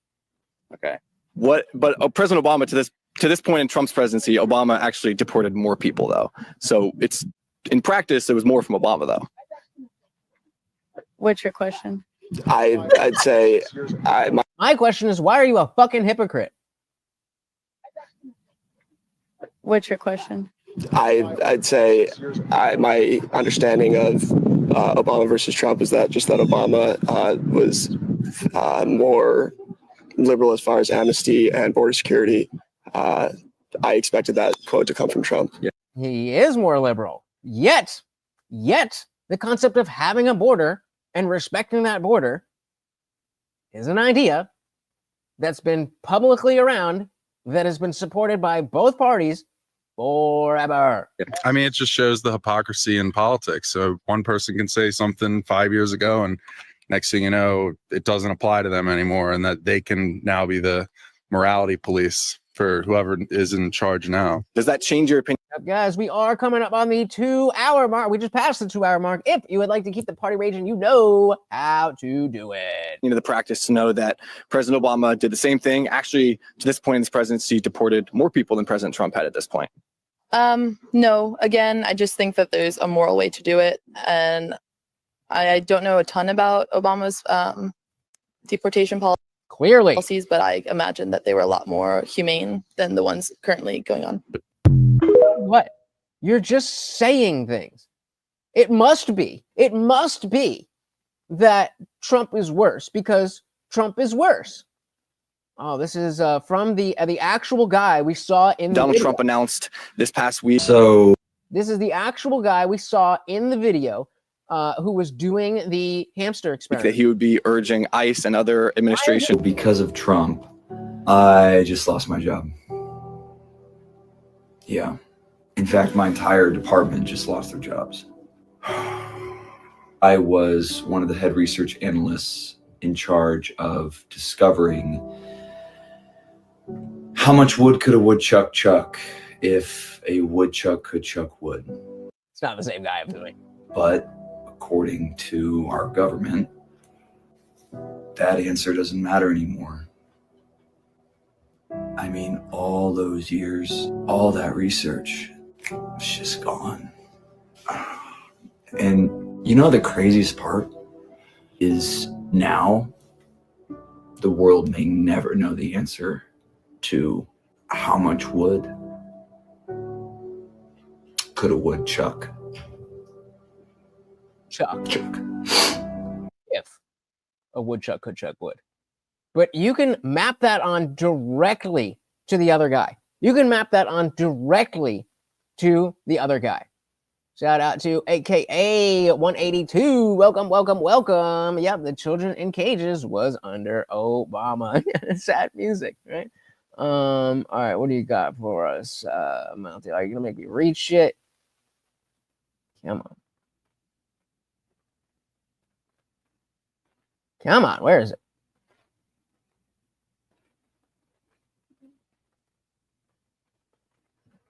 All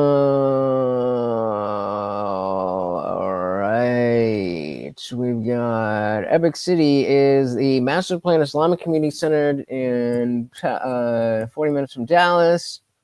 I mean, is there anything here other than the fact that it's going to be Sharia law? Yeah. No, I mean, I get it. I know what Sharia law is. All right. What else do we got here? Oh no. Oh my goodness. All right. Well, this might be our last one, so we got to end on a banger. Like, what if Donald Trump was watching right now? What would you say to him? Trans rights. Fuck Trump.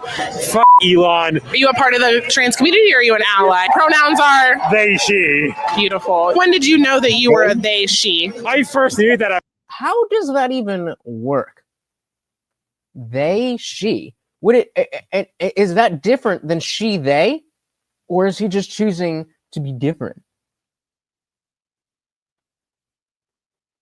So if you say he, him, then when you're talking about me, you would want to say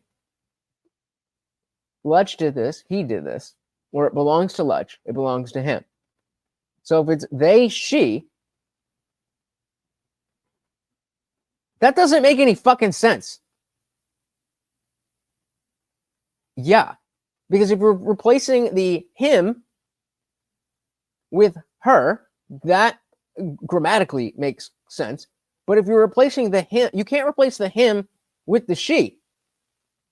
I mean, there's already a linguistic issue with replacing with they, but at least grammatically, there's some basis for it. I can't keep up.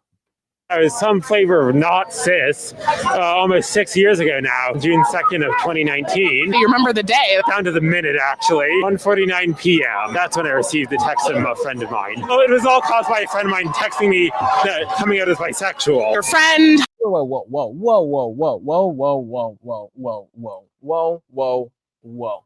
Did we just have a clear confession of the social contagion?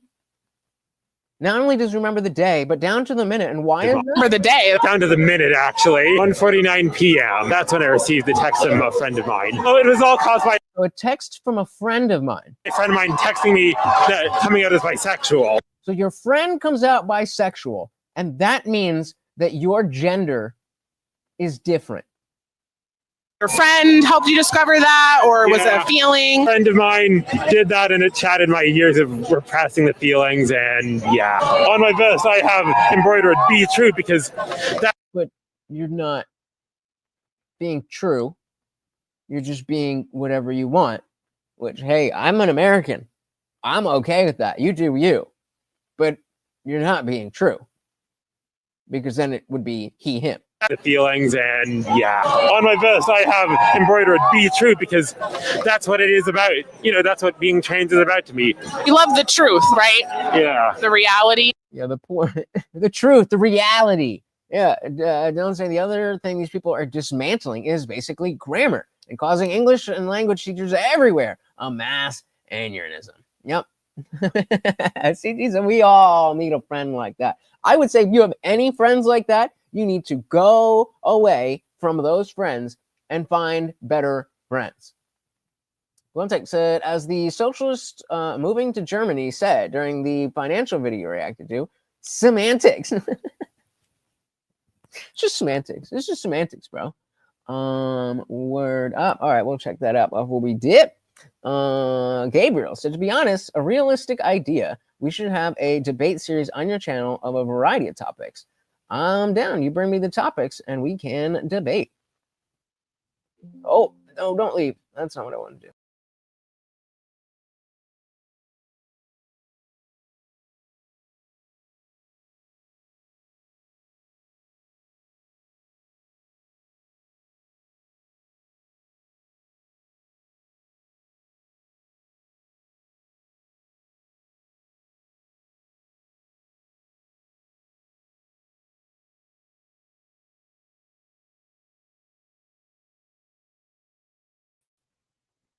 Whoopsies. Sorry about that. Let's try that one more time.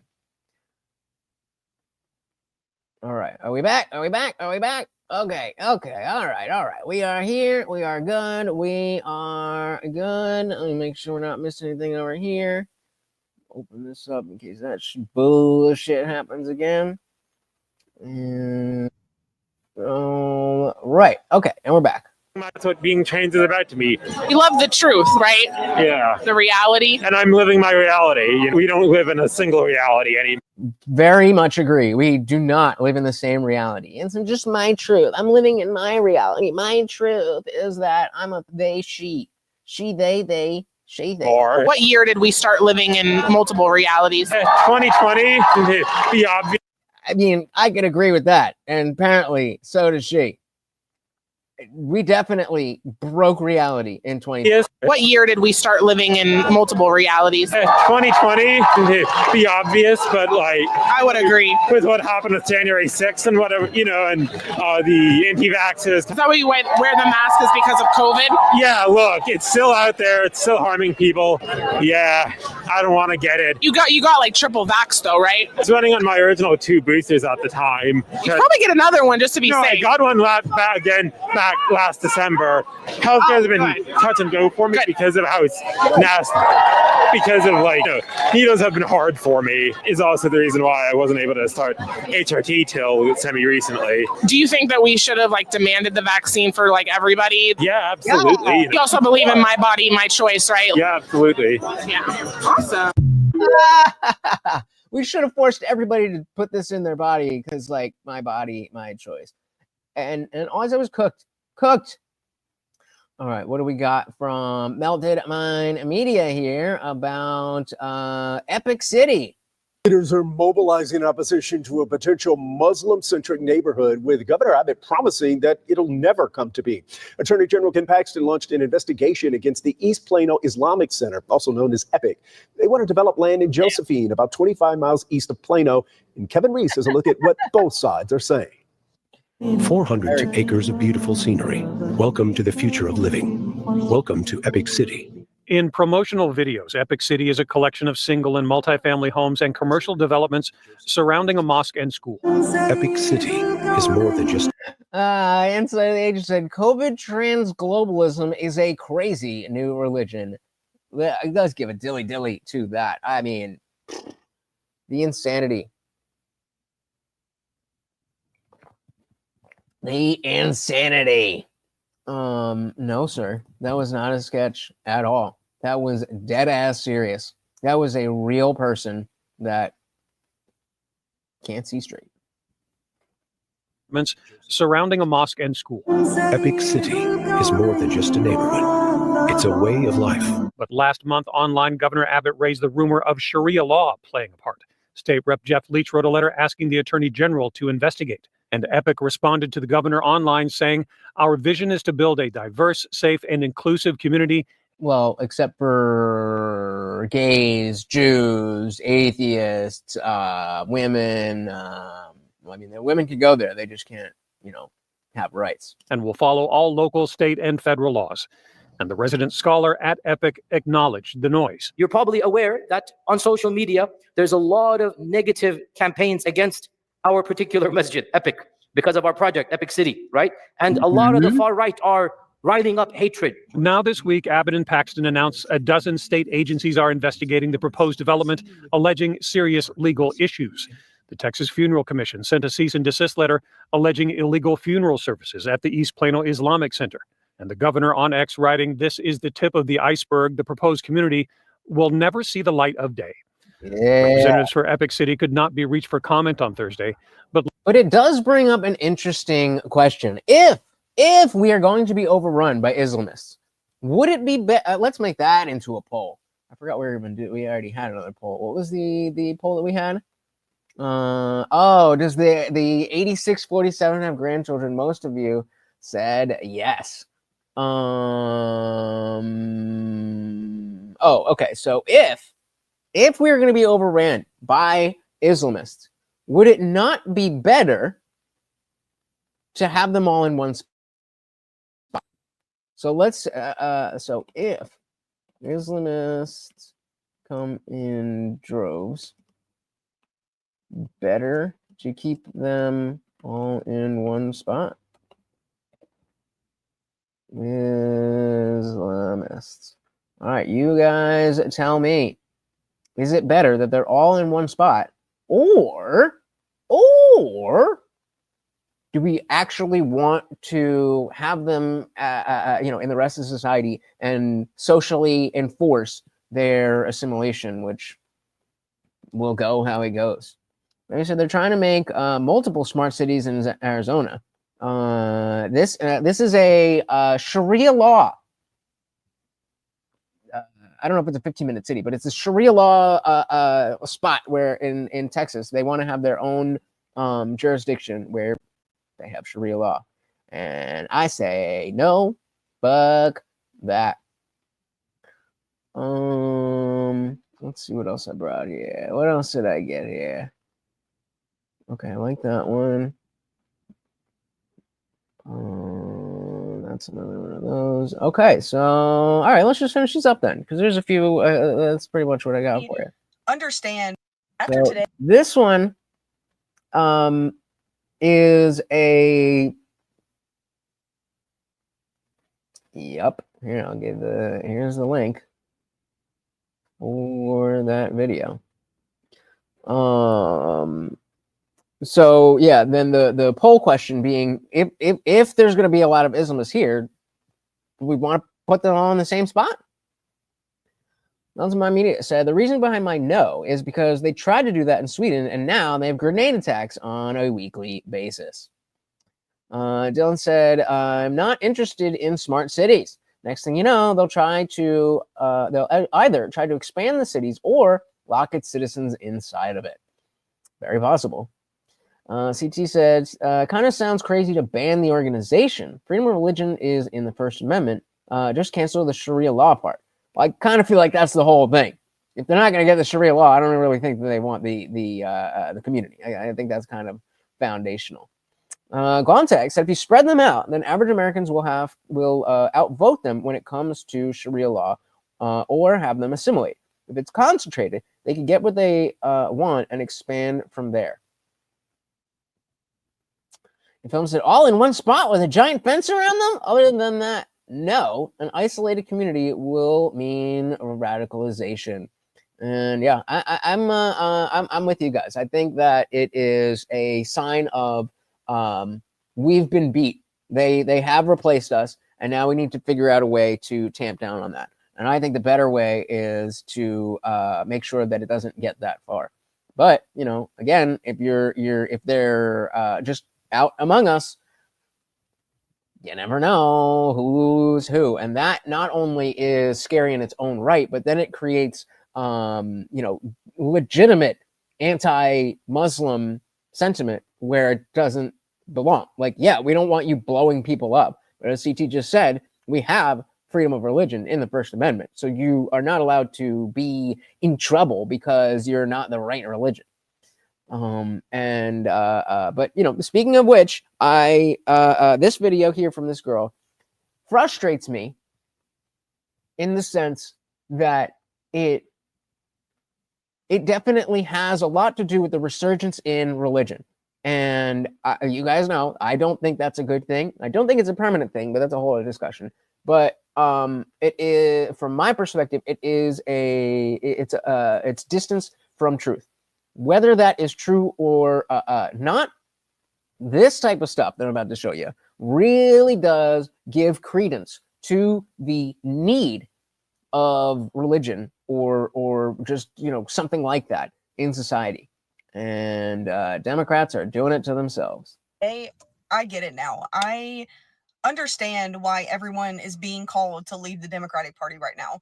I don't know if it was always this way. I don't feel like Can we get one more treat for Morty, guys? Can we get one more? I think we can do one more treat for Morty. it was always this way, but this party has been infiltrated by the devil. I watched a few lives of these protests today, and I found something in one of these protests that was actually scary. Now, these pictures. Now, again, if we look at this girl, she doesn't seem like, you know, your stereotypical quaint trad Christian girl. She's got colors in her hair. She got the big makeup on her eyes and whatever. So this, just speculating based on her looks, I would assume that she is some sort of more centrist person by position, and probably somebody who doesn't pay too close attention to the details. But you see this. Pictures are not the best because I tried to get screenshots from these as quick as I could. But this lady right here, and I have no idea what state this was in. I forgot how bad the pictures were. So she's taking a screenshot. This is a protest, and they say the gates of hell. And then there's a woman in a devil suit. That's from these as quick as I could. But this lady right here, and I have no idea what state this was in, but they pulled up this gate of hell and this devil lady came out of it. What this lady was portraying was her walking out of the middle of that sign right there. She literally opened the gates of hell and like a vagina walked out onto that stage. And I don't know if you can see this one as well, but this guy right here came out right after her, and he was also dressed like the devil. Of course, they had the guy running out with a chainsaw like Elon because they wanted to distract you from all of this. But the irony of them coming out of a sign that said gates of hell and then coming out and saying that Trump had opened the gates of hell. Projection. You're literally dressing up like the devil and saying, oh, look, it's them that's the devil. Hey, shout out to Indie Bound. Right there. Yummy. So, really quick, just in case anybody doesn't know how to do this, we can do this live right now. What do I want to do here? So for future reference, if anyone is wondering, of course, you can hit the join button right. Where am I? If anyone is pause. So this is the stream we are watching right here. You have the little $sign. You can give super stickers, super chat. You can add memberships, or you can gift memberships to other people. And then of course down here we have the join button. This one, you definitely want to hit that button there and then click this up here and go to gift settings to make sure allow gifts is on, because a lot of times people will where am I?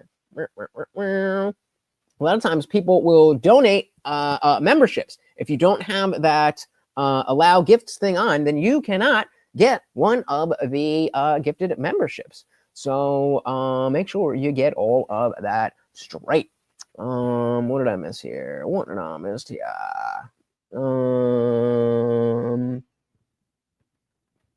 Yeah, Bamboo saying hidden in plain sight. They grow and grow while people think it's contained, and then all of a sudden, bam! Assimilation can't happen if they only stick to themselves. Yep. Any film said perhaps we should start a Minuteman or sovereign citizen city right next door. That's one way to attack it. That's one way to go about it. Meltdown Media, going back to our poll, which is split at 50-50 right now, said if you say yes, then look at what happened to Sweden when they brought all the Syrian refugees over in 2016. It's not that simple. It seems simple, but it's not that simple. Insight said, are they going to shoot guns in the air and carry caskets down the street? They just might. They just might. Did I already give him this? I forget if I already gave him this. I think I did. Right? Yeah, we did. And hey, if you guys are in the after party, I will most likely pop in. CT said, although if we do let them set up a city, you know the CIA and FBI will infiltrate them and create turmoil. Better they fight against themselves than fighting us, right? But not a simple answer. Not a simple answer at all. All right, so let's dive back into what she was saying. Yeah? That said gates of hell, and then coming out and saying that Trump had opened the gates of hell is crazy. And not only that, but after they finished their speech, they had a whole devil squad come out and they did some kind of choreographed dance. And the proof is all over the place, okay? If you go into any conservative content creator's profile right now and look in their comment sections, look at the amount of hate and disgust that is being spewed from this party right now. Believe it or not, it is possible for you to disagree with someone. Go look at the comments on the last stream that we did on Friday with Sam Cedar. It's so funny how the Sam Cedar simps come out of the woodwork whenever I cover Sam. That's why I'm about to make a little clip from that, because it is so easy. It is so easy. They get so triggered just because you disagree. Just because you disagree. Oh, you're an idiot. You need to stick to your day job. Your channel's not really working out. Like, oh, the liberal tears. I love it. I love it so much. Oh, hey, shout out to Bambi with the $4.99. Thank you, thank you, thank you so very, very much. Hold on, we got to give you the full screen. And of course, a treat for Morty. Thank you, thank you, thank you so very, very much. And of course, that makes you the new co-sponsor of the stream. Actually, wait, let me double check. Right, yeah. Hey, co-sponsor of the stream. Thank you, thank you, thank you so very, very much. Yeah, it does sound delicious. I want some. I want some. All right, let's finish up what we got and head to the after. Someone and be upset that your candidate lost without having to tell people that they're ugly, that their entire family is ugly, that they deserve nothing in life. I hope you get everything you asked for, like kill yourself. Like, this is demonic stuff, y'all. And believe me, I am one of the ones, like 2 years ago, I would have said, okay, look, we don't have to put the devil in everything. The devil's not the cause of everything. And I still believe that. I still believe that some people do use the devil as an excuse to excuse their bad behavior, but this is like undeniable. Yeah, I mean, as an atheist, I can't sit here and be like, why would you think that having some kind of religious protection against this debauchery is reasonable? I can't say that.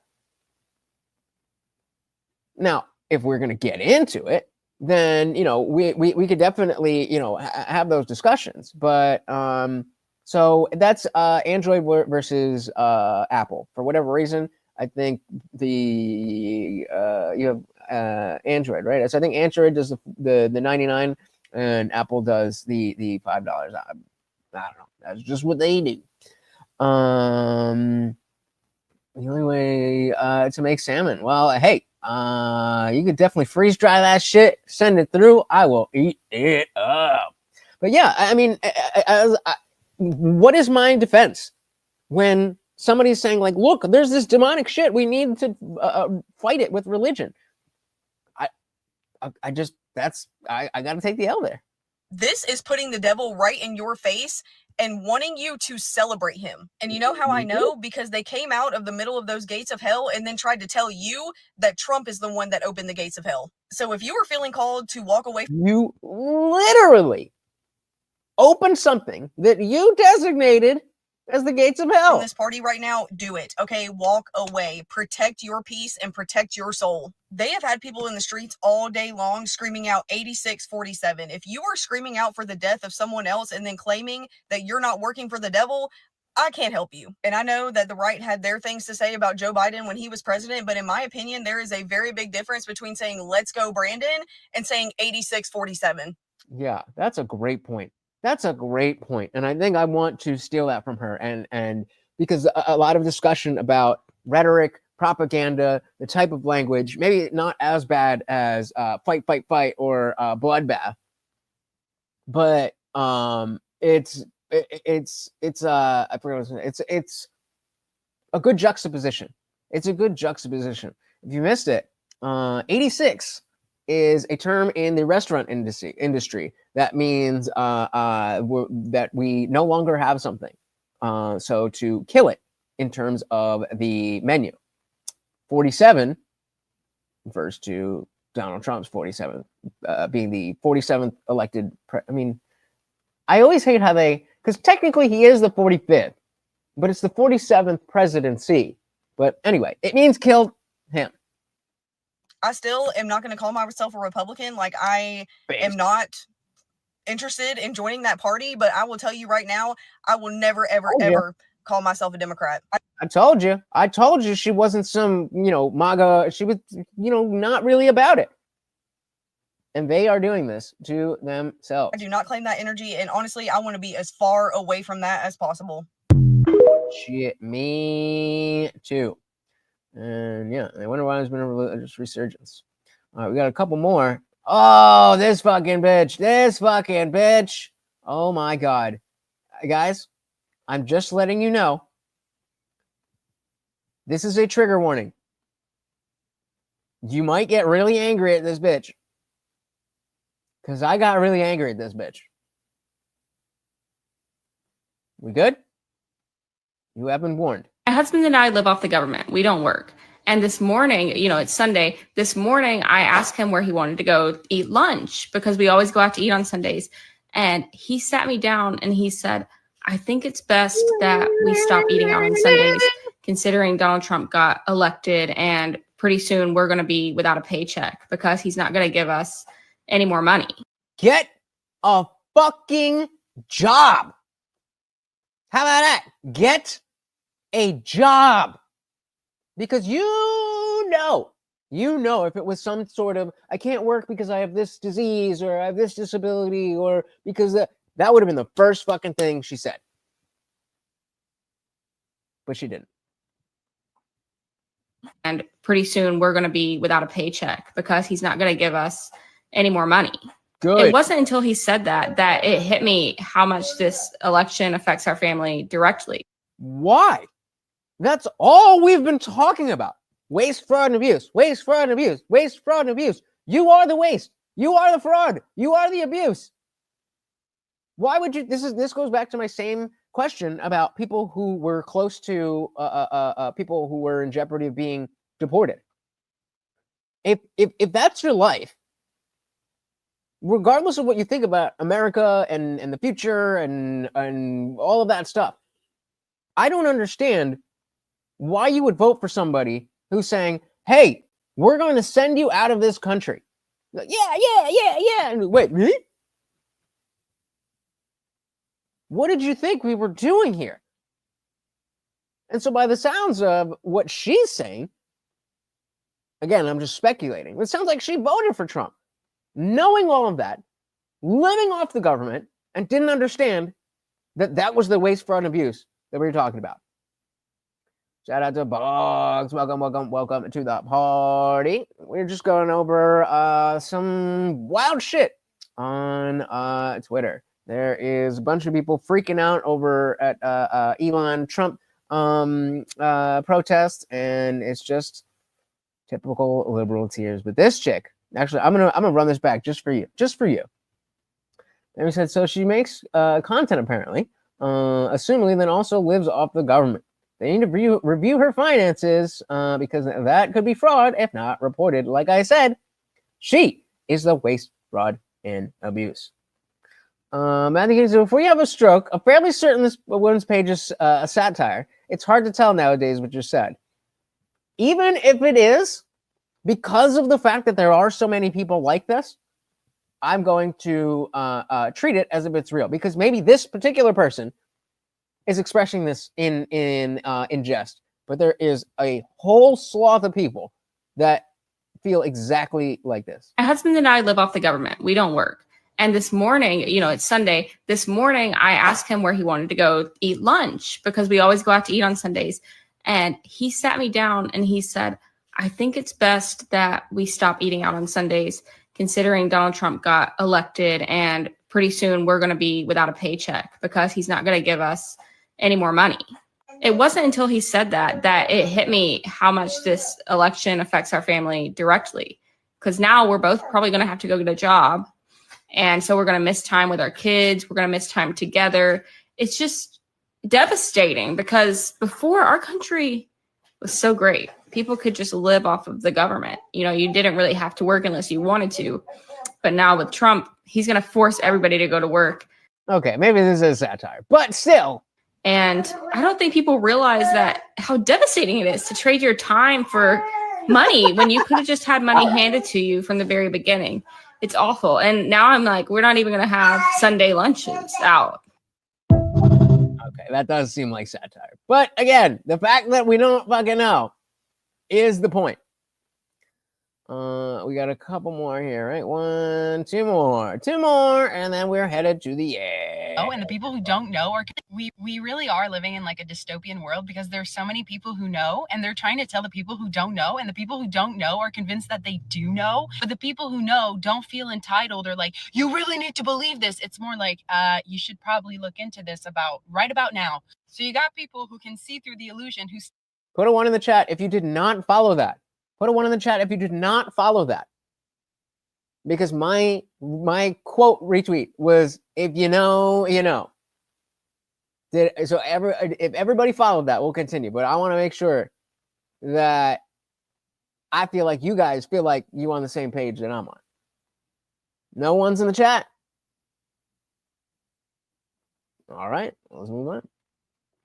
you should probably look into this right about now. So you got people who can see through the illusion, who still have to exist in the illusion and coexist with people who are in the illusion that don't know they're in the illusion. Like, tell me that's not a horror movie, because it feels like one. You're telling me that I have to pretend that I don't know everything that I know. And when I walk into the grocery store and someone tells me like, oh, politics, I have to be like, yeah.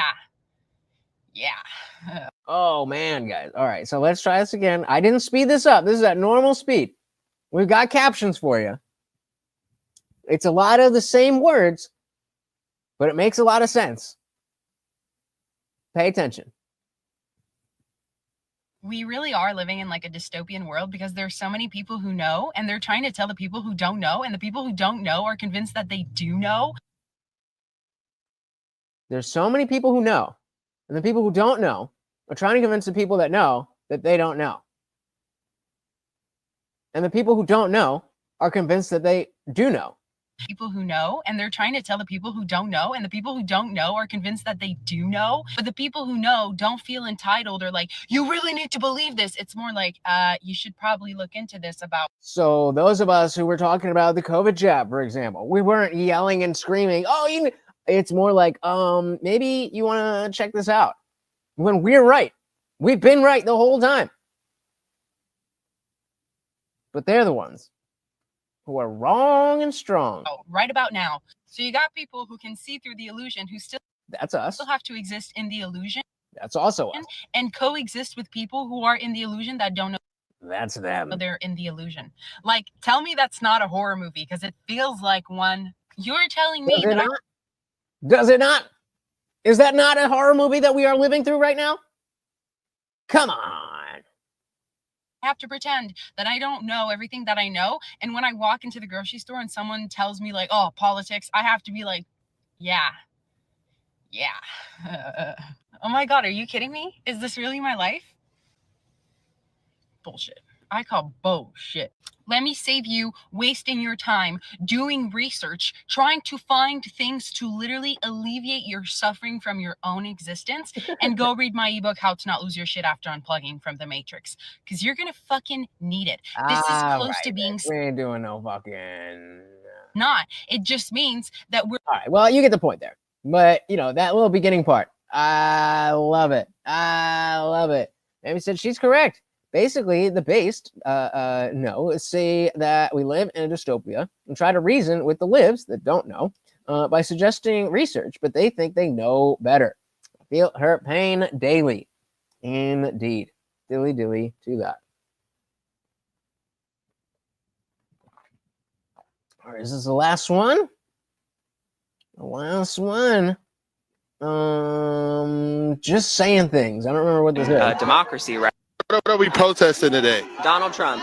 What's Donald Trump doing that we're protesting? Well, he is fucking up the American democracy right now and trying to.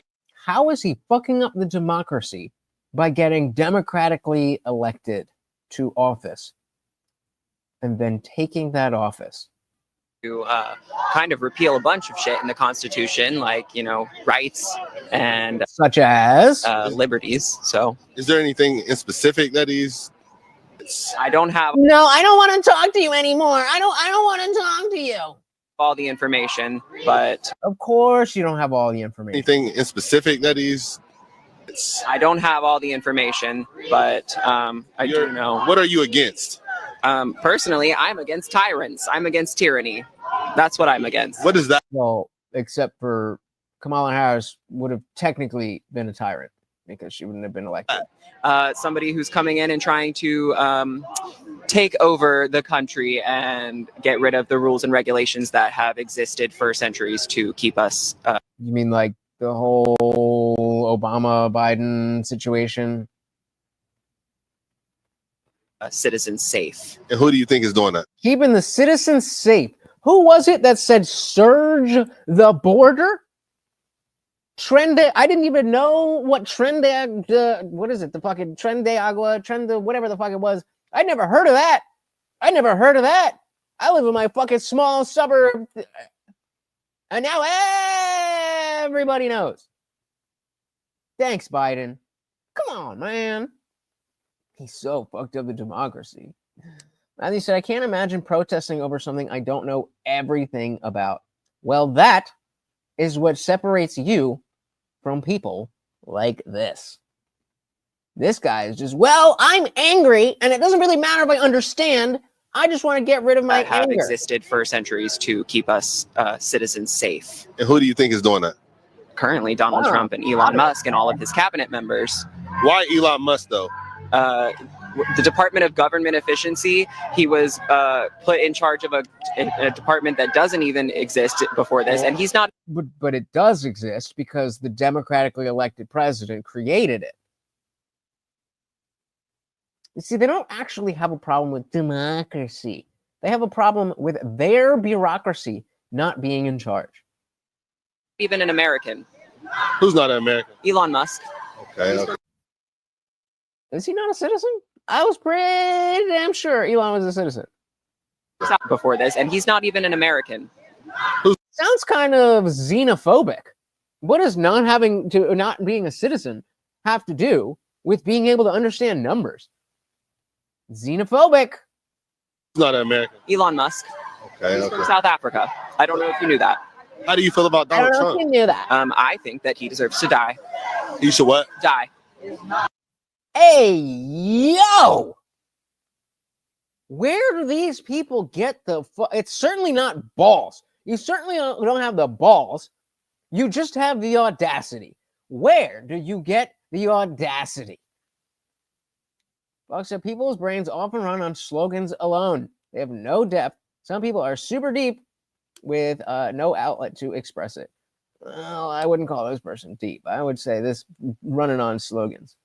They said, I thought it was okay to not be American and be there. Yep. Not when it goes against what you want. No principles, just positions. It's okay to murder because I don't like the things that you say. People on the left saying go back to Africa is so wild to me. Not me. No principles. It's only wild if you expect them to have principles. That's the biggest hoax of the last 3 decades. The notion that the Democratic Party has principles. Okay. That's how I feel. So who do you want to run America? Come on. The people, preferably. You want the I mean, by democratically electing. Oh, we already did that. people to run America? Like a democracy should be. Yeah. But all right. Do you feel like the people voted for him? I think the people were fooled. Fooled by him. So if people are fooled into voting for something, then the vote doesn't count? Is that the standard we're using now? All right, no principles, just positions. It doesn't matter that people voted for it because they were fooled, according to me, to doing something that I don't like. It's not democracy anymore. Semantic obfuscation. Who? Do you feel like the people voted for him? I think the people were fooled. Fooled by who? Him. How?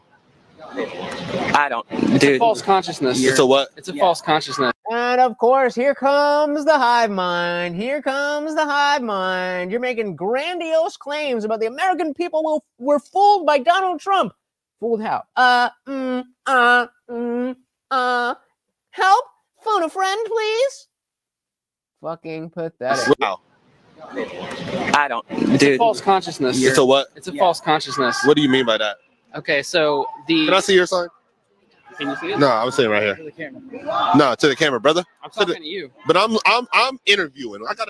It says all people are children of the earth. I don't care about that. You decided to I'm talk. here as an individual. Individual. I'm here as an individual. Okay. I'm talking to you as an individual. Okay, well, I want to see the sign. If you have a sign. Read the sign. Okay, all right. What the sign say? What does the sign say? Hold on, brother. What does the sign? You go out of your way. All people are children of the earth. Yeah, all people are children of the earth. Can you disagree with that? Then why were you so fucking uppity about showing it in the first place? I don't understand. I wish I understood. I would pay so much money. I would give up so much of what I have to be able to understand why these people think the way that they think. I just don't get it. No, you can't see my sign. You know, all people are children of the earth. There it goes. Definitely not all of the earth. Well, according to them, open borders, right? So same, different, but same. About that. Of the earth. Yeah, all people are children of the earth. Can you disagree with that? Can you disagree with that? No, I can't disagree. What do you got to say about that? I can't disagree. Me neither. Yeah. I would hope you wouldn't disagree with your own sign. I love that, brother. Yeah. All people are people of the earth. I love that, man. I mean, guys, it is wild out there. They have low risk awareness for sure. They have low awareness of many things. Self-awareness, awareness of that which they protest, awareness of reality, awareness of biology, a lot of awareness they are missing out on. And I don't know, man. It's a crazy world out there. So let me know what you guys thought about, because this was just 1 hour. I just took 4:30 to 5:30, and I was like, all right, because I was looking for something to cover. There was a couple of things, but nothing really, got me super excited.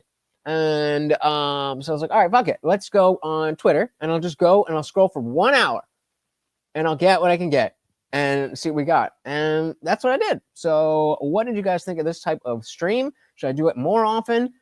Is it a once in a while thing? Should I save it for slow news days? Let me know what you think, especially in the comments below after the stream. That is where you can really help. Of course, if you've not already hit that like button, please do so. And subscribe, guys. I'm live every Monday, Wednesday, Friday, 8 p.m. Eastern. And just like right now, sometimes whenever I feel like it. So don't only just hit the subscribe button, ring the bell, and you will never miss an Indian Jesus live party ever again. Big shout out to our donations. We had Indie Film with the $2 and our co-sponsors, Texam, Born Wrong, and Bambi. Thank you. So, fine. You want another one? I'll give you another one. Come on. He's giving me the look. And this is a freebie from me to you, Morty. From me to you. There you go. Guys, thank you so very, very much. Have a happy Sunday. Catch me live tomorrow, 8 p.m. Eastern. We are, yeah, right? Tomorrow's Monday? Yeah. So catch me tomorrow live at 8 p.m. Eastern, guys. Thank you so very, very much for hanging out. I know you could be doing anything with your Sunday afternoon, your Sunday evening, yet you are here spending it with me and the Overlord. Guys, we really, really do appreciate it. Thank you so very, very much. If I could ask you one more favor, is to share the video, plaster it wherever you can. It doesn't matter if you think anybody's going to click on it or not. Just by you sharing the video, it helps out the channel so very, very much. Guys, I appreciate everything, all of the donations, all of the members. Even if you're not a member and you're just here hanging out, I appreciate you so very, very much. Let's keep the party raging in Discord. I don't know how long it's staying. Got to cut this up, but we will be there. Until next time, guys, we are out of here. Peace.